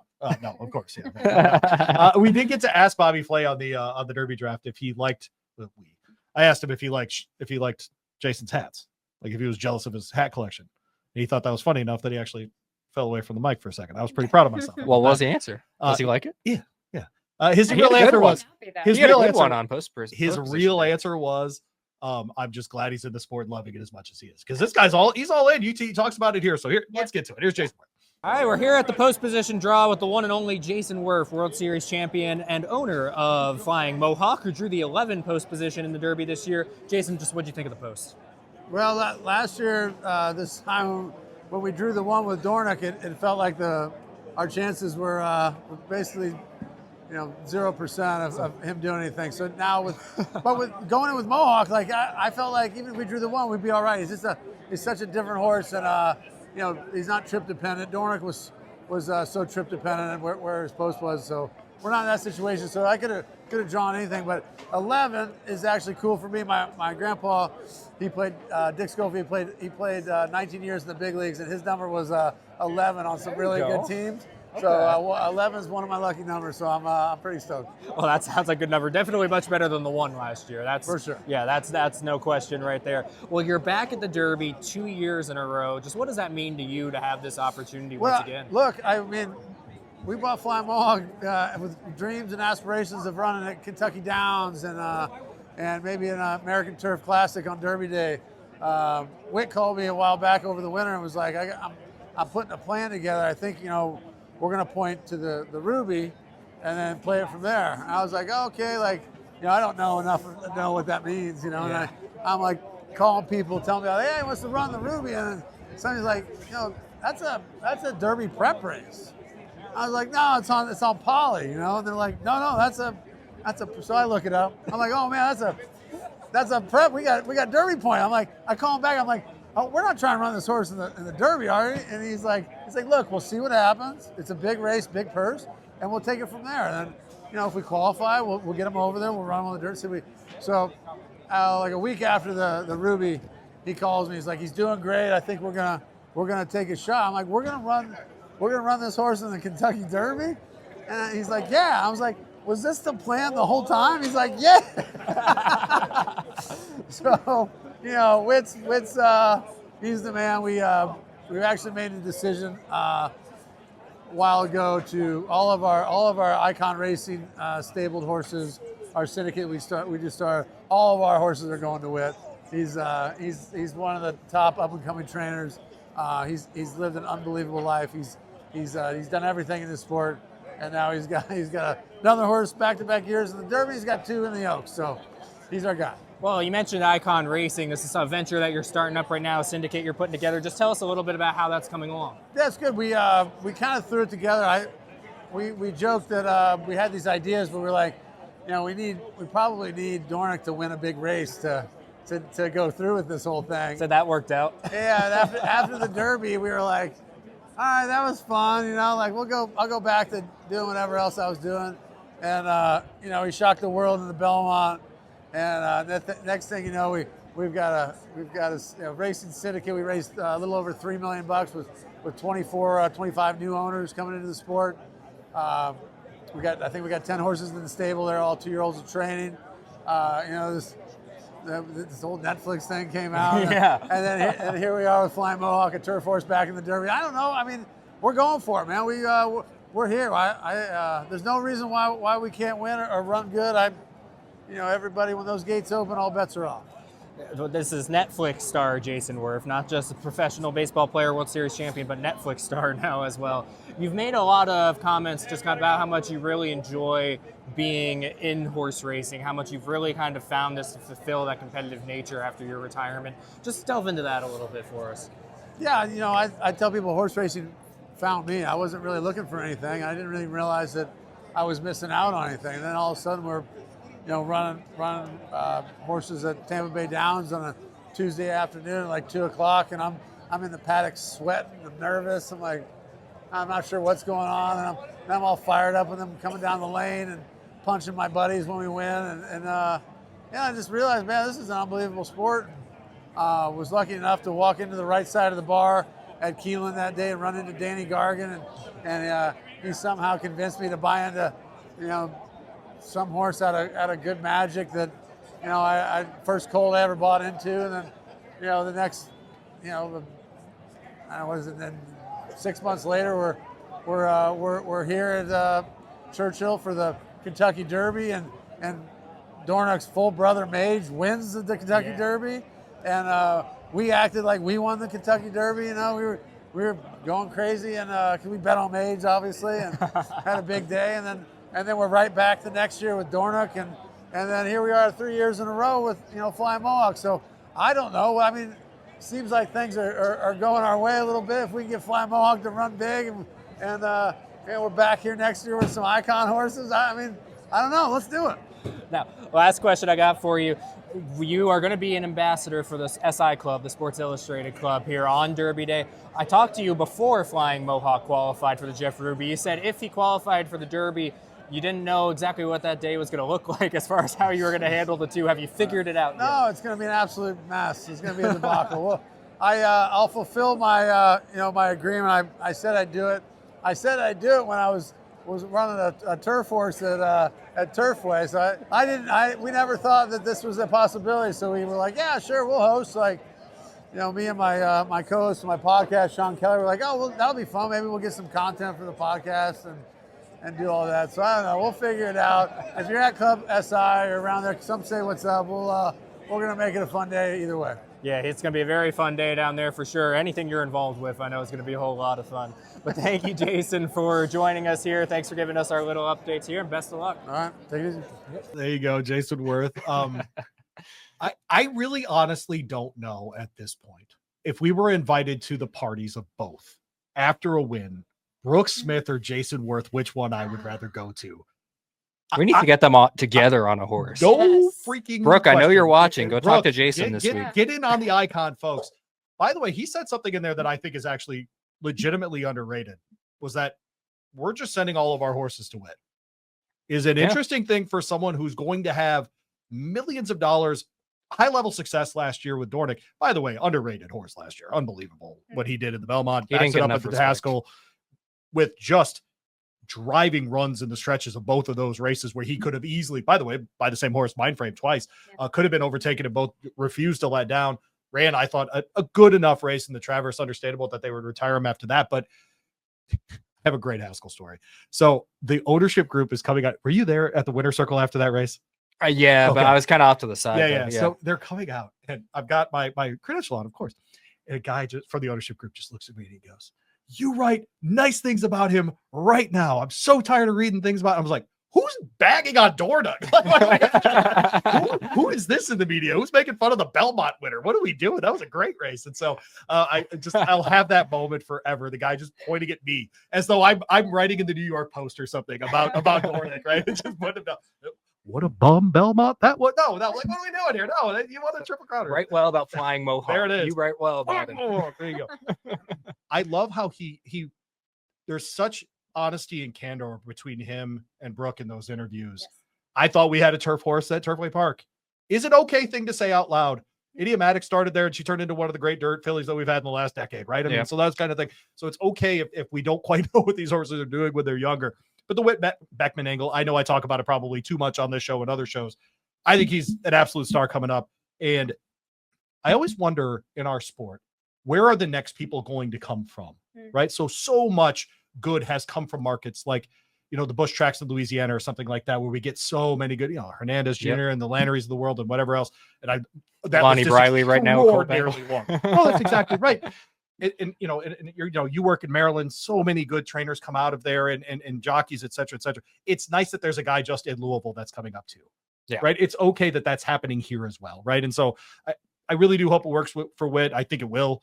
And when you got the backing of a guy with legitimate horses and legitimate money, That's really what you need. Yeah. And, just kind of go off of that. I mean, we're talking about a couple of horses. Wiz had a couple of horses where it was questionable to get that horses to this point here in the Derby with both of his Derby horses. I think that says kind of everything in itself. Yeah, the fact that he was able to make it. And I talked to him after Flying Mohawk's final breeze last weekend, and what he told me, if anybody tries to say this horse is not a dirt horse, I'd argue with them.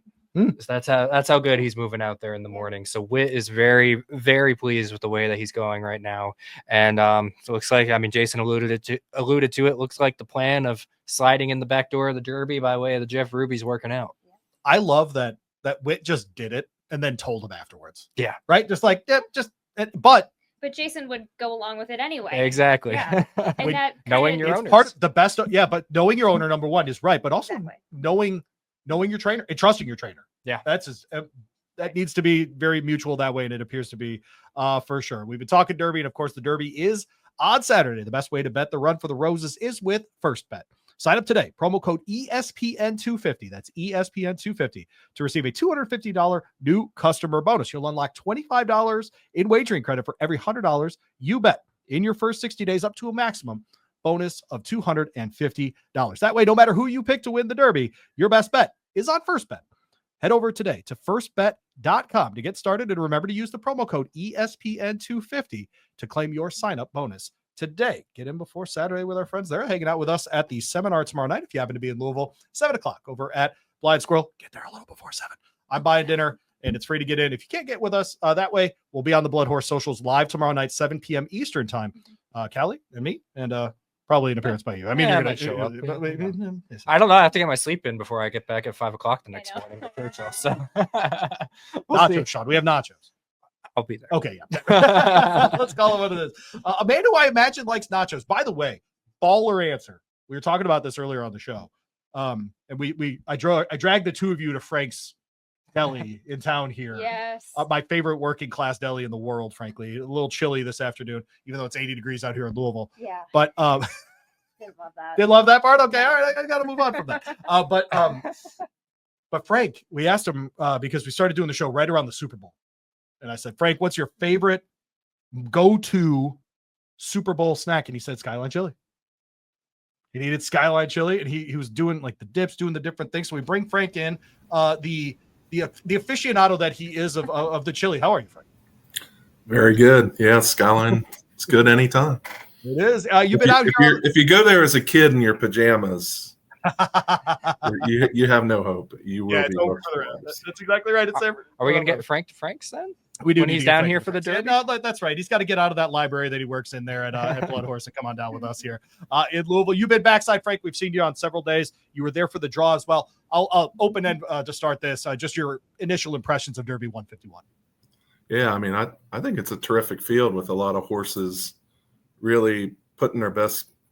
I think a lot of horses are going to run their best race that they've run in their career on Saturday. So that's a credit to the trainers and connections that have got them there. I mean, there's a lot of them that appear to be improving, and I think it's going to be a terrific race for sure. I don't have any great handicapping insight. I think journalism's the deserving favorite. I perhaps think he's a little bit better than – I think there's some separation between him and the rest of the field, which, in my opinion, makes a favorite a good play. I mean, a million things can happen in the Derby. There's a million things that can happen in any race, really, but he looks like the best horse from what I've seen over this whole season. Frank Angst with us here on BloodHorse Monday. Check him out, bloodhorse.com, dollars and cents and all the great things. What's going on here? One of my favorite names of a column going on anywhere. But Frank, what are you working on this Derby week? What should people be looking for? Well, I mean, most of the action this week at BloodHorse is on the website, bloodhorse.com. Just a tremendous amount of stories and videos and this podcast. But story-wise, for whatever reason, a lot of our stories this year fell on kind of relationships, working relationships of connections in the Oaks and Derby. Eric Mitchell took a look at Mark Casse and owner Tracy Farmer. Tracy, of course, has the homebred Lacara, who's the second choice, I believe, morning line on the Kentucky Oaks, just won the Ashland. Mark's making no secrets of her strategy. She's going. So if you want to at least know that your horse is on the lead at some point, you probably will have a fairly safe bet there. But that, Tracy's had a lot of success with Mark that won the Belmont Stakes together. So that's terrific. And Byron King has done a story on Bill Mott and Junior Alvarado. Of course, they will be partnering with Sovereignty, the second choice in the Derby. One of those horses that very much looks like it's going to run his best race to date on Saturday. And then we're looking forward to a story. Molly Rollins is going to do a story on the relationship of Ian Wilkes, who of course was the assistant with Carl Nasker when Carl took down the Derby with Unbridled and Street Sense. Carl, of course, is now in the Hall of Fame, and retired. Whereas Ian, of course, is taken over a lot of the owners from Carl moved to Ian. I mean, it's been a few years now, and Ian's had tremendous success, and he'll have Burnham Square in the Derby. Yeah, it should be a lot of fun there. Look, Frank, lots going on at the site and lots going on with the Derby. But, as we get closer to Friday and Saturday, and you think about a journalism, when do you allow yourself to think, okay, if there is a difference in quality here where he can be a step ahead, where do you start thinking about Derby and Baltimore and New York? Do you allow yourself to do that before Saturday? Oh, you have to get through the Derby first, and the Preakness is interesting in that it's taken on a different complexion. It just seems like so many connections are willing to skip that race if they don't win the Derby, and then go on to the Belmont. The change that we've seen in recent years, though, is a willingness to really point for the Preakness. I mean, yes. Chad Brown has had some success with that. So that is its own challenge. You're going to take on a new crop of horses that are well rested if you're the Derby winner and you make that move, as most of them usually do. So no, I'm not going to predict a Triple Crown for any horse. I'm well aware of the challenges of that. So definitely not going to do that. It's been nice watching that Preakness trail pop up as well. Obviously, we know about the Tessio, but adding the Bathhouse Row is one of those preps as well. Has been a nice thing. Not everybody's developing by the time they need to get Derby points, Frank. And so having those extra races a little bit later in the spring does allow for some of them to jump up. I think the Maryland Jockey Club has done a good job of realizing the changes in modern racing, and they've set up some of these races that have quality, that if you win those races or run well in them, you're now pointed on the Preakness path. The Oaklawn race, it's the Bathhouse Row, I believe, and the Federico Tessio, which has always been a local angle to the Preakness. So that's been really good to see. The Lexington, in a lot of ways, has become that. So nice pass for the Preakness to keep that field a nice field when it's just 2 weeks after the Derby. Yeah, of course, Rombauer, a winner out of the El Camino Real Derby just a few years ago, coming out of Northern California as well. So yeah, it's set up it's a different race, Frank. It's a good point by you about just the complexion of how people are getting to the Preakness. It's not just a bunch of horses running back on 2 weeks rest. You're totally right about that. Anything else we need to be watching for? And of course, we want to encourage people to go check out the magazine as well. It's one of the stories we do every year, but to me, it's always fun, and it always points to just the diversity of different paths to the Derby, and it often starts at a young age. Olivia Newman, who we referenced earlier, our sales editor, she has a feature today on Sandman, who's the highest priced horse to sell at auction in this year's Derby. Went for $1.2 million with our friends from OBS. That was at their March sale as a 2-year-old. And then coming up will be a feature on the lowest price horse in the field, Chunk of Gold, who this is the rare horse that we could have put our pennies together and picked this one up here. $2,500 at the Fasig-Tipton, Kentucky Fall Yearling Sale. And all he does is show up every race and hit the board. So kind of horse you like to have as an owner, get a check every race. That's exactly right. Chunk of Gold. How about that? Yeah. Boy, there. And we've already had a lot of fun features on the connections of Coal Battle. I believe we've had stories on owner, breeder, trainer, jockey. So we've had all that covered. We're going to go in a little. Byron's going to catch up with Evangeline Downs. I mean, one of the fun things about the Derby is wherever these horses come from, they usually make some amount of connection with the fans there. And he, of course, debuted with a maiden win at Evangeline. So just if you ever needed another example of a Derby horse can start from anywhere, that's certainly is a reminder.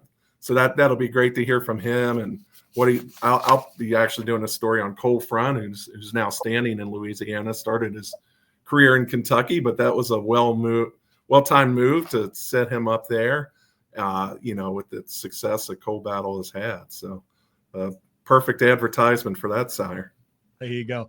It is interesting to hear about Sandman being in that February sale as a 2-year-old. When Todd comes on and he was talking about previous numbers, and then boom, as soon as we've had OBS on, we get another graduate of that spring sale that ends up in the Kentucky Derby here with Sandman. So it's perfect timing of all of those things. The charts are true, Sean. You understand me? Those sales charts, they're real. I'd say that worked out. That worked out just fine. That's exactly right. Frank, give us your long shot in the Derby. Who's one that you saw the other day that you thought, okay, he might get a piece of this? One thing that I'm not a major handicapper or anything, but one thing that I've always thought is when I see a horse do something a little bit differently, that always catches my eye. And it doesn't have to be super different if you're talking about 20-1. So the horse that I really think is an interesting play, I believe he's 20-1 morning line, is Grande. Okay. Ran a big race in the Wood, was wide throughout. It was really, Rodriguez kind of just got loose on the lead. But if you watch the final part of that race, Grande really seems to figure some things out.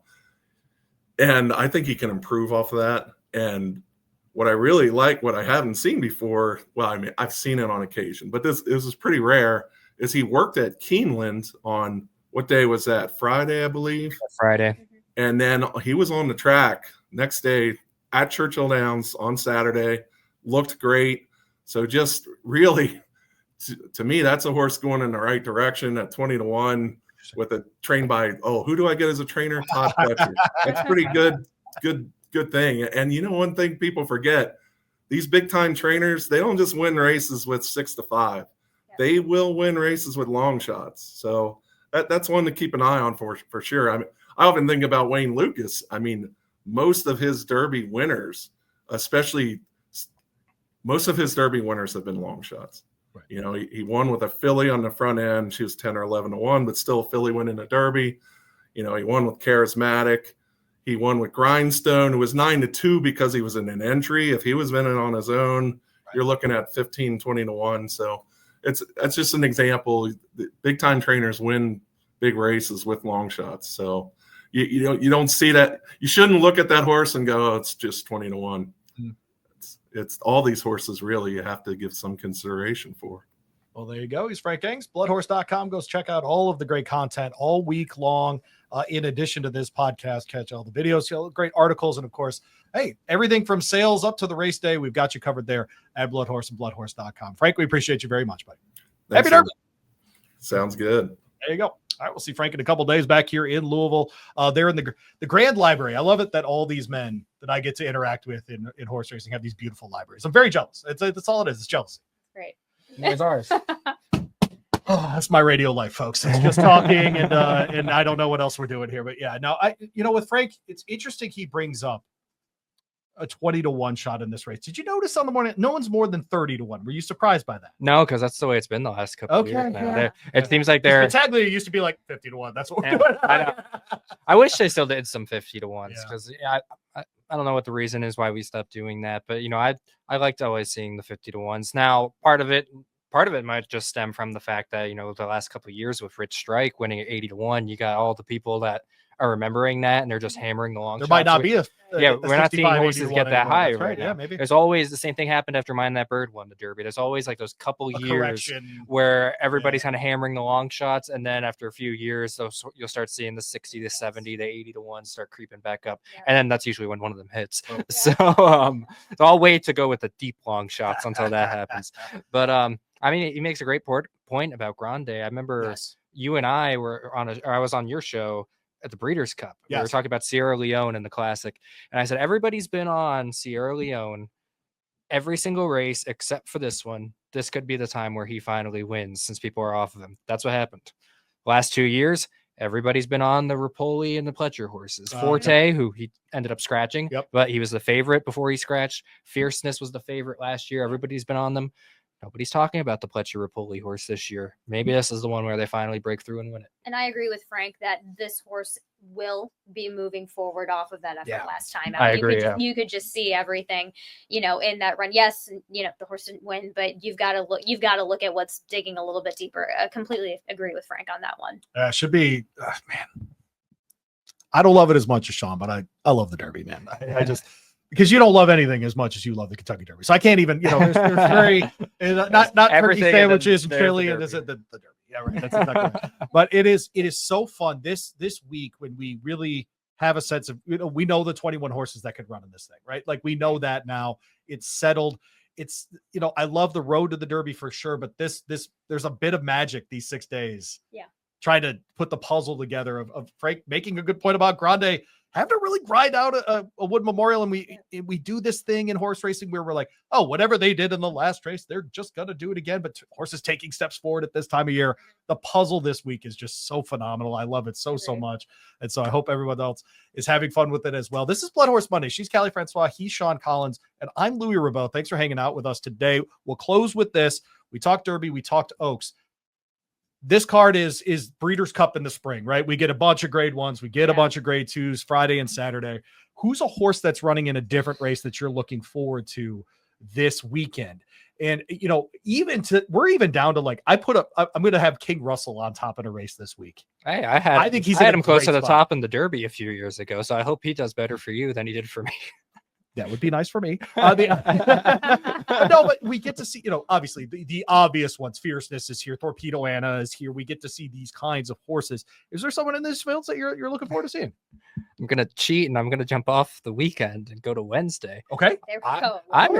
I'm interested to see Anna Marie at a mile and a half in the Isaac Murphy. Great point. Yep. I mean, that's going to be one of the highlights for me. I was disappointed that Next wasn't going to be in the race this year, and then I got Anna Marie in the race. I'm like, all right, that's pretty interesting. Yeah. I want to see how he handles that mile and a half. I think that might be right up his alley. So it's going to – I obviously, Torpedo Anna, I want to see how – I think we talked about her a couple weeks ago.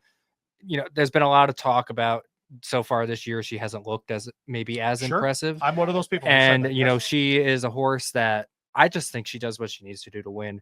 This is going to be the test for her. This is a real field. These are going to be the top older fillies and mares.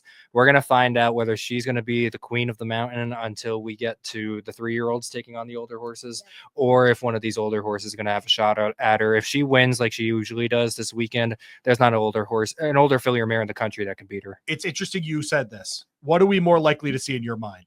She goes down on Friday, or it's Good Cheer, or one of these horses in the Oaks that actually ends up pushing her later in the year? It's going to be one of the 3-year-olds. Okay. I think she's got it. I think she's got it on Friday. I think she's going to run third off the layoff. I think she's going to run huge, and sounds like they're looking Stephen Foster. That's going to be exciting. My sense with her, by the way, and I like to do this mental exercise. If you want to score big on Oaks Day, you have to beat her. Is that right in your mind? She's everyone's. Oh yeah, if you're trying to play the multi-race wagers or just trying to hit any big bet in that bet in that race or something, you're going to have to try. You need her to lose for that to happen. Okay. Yep. Okay. I always try to figure out who that horse is going to be. I think she's the easiest one I can remember in Oaks and Derby history. I'm not exaggerating. I think it's the easiest one I can remember. Yeah. Because Flightline he ran in the Met Mile, so he wasn't here.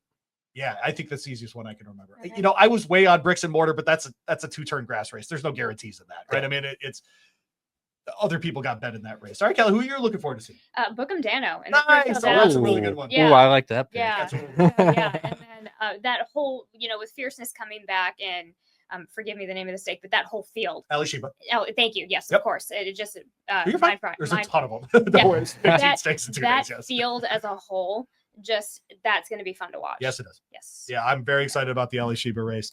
I think Torpedo Anna's going to get pushed here. I think she wins, but I think she gets pushed. I think it's a spectacular race. Oh, yeah. Because this quality racing season, I mean, there's just quality in that race up and down. So I'm pumped about that. I have realized too, because you and I have this seminar to do tomorrow night, how much turf racing I have to watch tonight, tomorrow ahead of that thing, just to get back into the swing of all those horses shipping in for the big one, the Old Forester into the American Turf. And the American Turf, by the way, has become one of the great races. Oh yeah, in North America every year. It's spectacular. There's 3 horses in the Derby that could have ran in that race. No question. So, well, let's do it. Flying Mohawk in the American Turf, or Final Gambit in the American Turf. If Final Gambit were in the American Turf, I think he'd be on top for me. I would bet both of them to win in that race. Yeah. I think they're both right there. Anything else that we need to cover on an hour and 44 almost minute edition of BloodHorse Monday? I'm not mad at all. This has been awesome, really fun. Great sound from you, Sean, for sure, and from me with Brooke Smith. It's funny, I held the camera for some of your interviews. Come on, and so did Kali. Yeah, cameraman she did a better Kali. job than you. She's coming for you, Louie. I can't have friends anymore. This is what I'm doing. No, but just as we get closer, I hope people will check out all the work that we're doing around here on ESPN Louisville, 7 to noon every day, Eastern time, Monday through Thursday. Kali and I will be on 3 hours on Oaks Day, 10 to 1, 11 to 1 on Derby Day. If you just want to throw us on the smart speaker in the kitchen when you're getting ready for your Derby party, something like that, please come out to the seminar tomorrow if you're able in Louisville, 7 o'clock out of Blind Squirrel, the East End here in town. Get there a little early, but I'll buy your dinner and I'll certainly not charge you to get in. We would love to see you tomorrow night. Sean's going to be hanging out with us the rest of the week on radio as well. We're going to drag you in. You're going to have to work, buddy. That's how it works. I don't know. You've seen my schedule. It's busy every morning. What? Let me guess. You're going to the races with your mom or something. How about that? Yeah. The only person I know that likes horse racing more than Sean is his mom. That's it. That's where it is. That's where we're at. You're a lucky guy that way. My mom's like, so do they turn left or right? What do we do here? Which end has the mouth on it? Like my mom just nothing. So you're lucky. You're lucky. All right. Well, Kali, thank you so much for sitting in. I know this was a longer episode, but it's turned out really well, and appreciate you making the venture for Derby week and all those things. Listen, I mean, right back at you guys. Thank you guys for allowing me to join on this episode. What a phenomenal episode that we have leading up on BloodHorse Monday into the Derby. Both of you have done phenomenal work to make this episode happen. So pat yourselves on the back, because I had a blast this episode and I know you guys did too. There we go. Love everywhere here at the BloodHorse. Oh man, it's the good stuff for sure. And Sean, man, God, how many episodes is this? A dozen now? This is 13 or 14. Okay, so we're just over that mark. Yep. You're a Derby geek for sure. And look, there's nothing wrong with that. This week, man, greatest week of the year. Are you having fun? Yes. Good. Okay. I'm going to quote my good friend Stan Bowling. This is Christmas in May. Yeah. Well, I guess technically we're still in April right now. Around Christmas here, in April/May. Around here, I tell people this is my Final Four.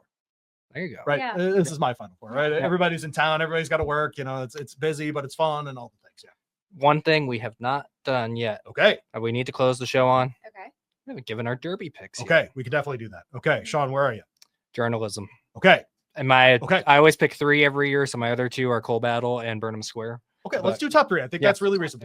Journalism is my number 1. Yep. Coal Battle and Burnham Square. That has been my top 3 since the end of March, even before Burnham Square came back and won the Bluegrass. So I'm sticking with it. Frank loves hearing Coal Battle for sure. Loves the story there. Loves the Arkansas route this year to the Derby. Top 3 for Kali today. We know it's Monday, and look, you might see something or something changes. I probably just got all 3 of those horses scratched. Oh, everybody's scratched. Burnham Square is my top selection. Okay. And then I go with Sovereignty and then Journalism. Okay. Yeah.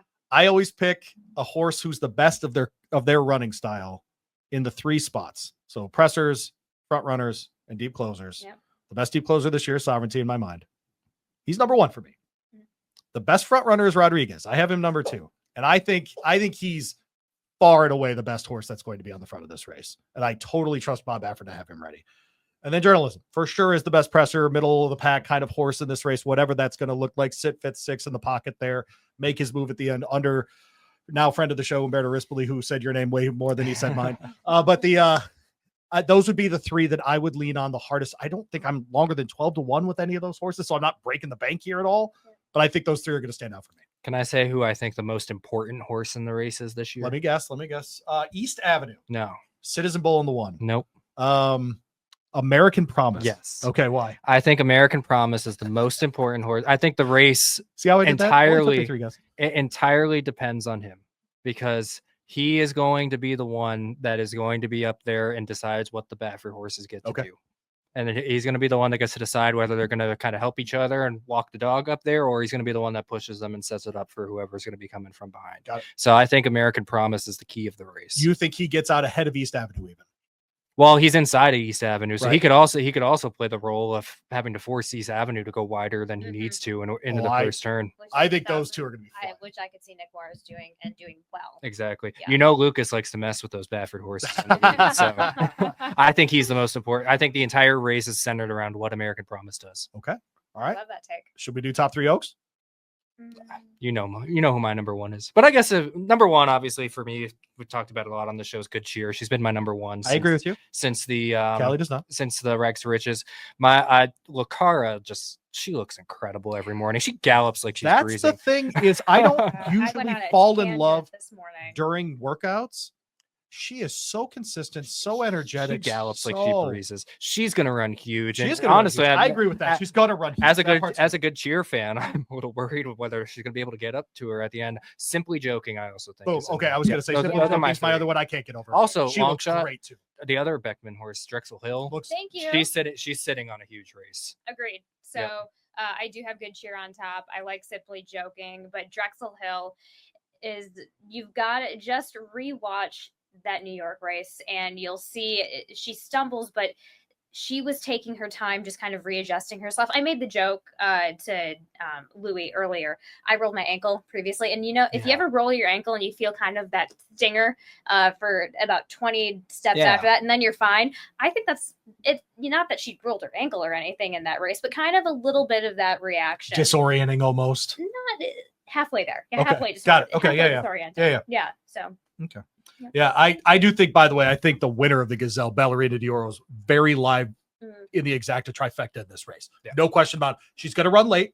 So if Lucara gets out there way too fast, she might actually be able to close into it. But I do think a lot of her, I've never seen Chad Brown react less to a horse winning than that. He just knew at Aqueduct that day. They just walk, hey, congrats, Chad. Like just like nothing. Like he just knew she was the best horse that day and that she was going to be there. And we have seen horses come out of both the Ashland and the Gazelle. They're running really, really well. The Kentucky Oaks as well. So there you go. Well, you two stay hydrated. Get to sleep when you can. I'll see you tomorrow morning for radio. I'll probably see you tomorrow morning just because it's Churchill Downs. Yeah, where are you going to see me? where would you possibly find me? Where would we see Sean Collins? I could be anywhere of one place in the world tomorrow. Yeah, that's one, right? That's exactly right. Let me get the museum, the magazine up there as well. Make sure you subscribe. Make your coffee table more beautiful. That's really what we suggest there on BloodHorse Monday. Plus, look, you go to the track, you like to have those paper tickets. Get the magazine in your house. Get that paper magazine in your house. Bloodhorse.com, of course. Go subscribe. You can subscribe there or use the QR code that is on the screen right now. But it's time for us to get out of here. We've held you long enough. Do the rest of our prep here for Kentucky Derby week. But this has been BloodHorse Monday. His name is Sean. She's Callie. And I'm Louie. Thanks so much for making time for us. Thanks to Umberto Rispoli and, of course, all of our guests from the draw and our guy Frank Angst back there at BloodHorse and bloodhorse.com. We'll see you next week. A little Derby wrap on BloodHorse Monday. The BloodHorse is dedicated to the improvement of thoroughbred breeding and racing for over 100 years. Don't forget to like, subscribe, and save BloodHorse Monday on all your platforms. For the latest news, analysis, and insights, visit us at bloodhorse.com. Thanks for listening, and we'll see you next week.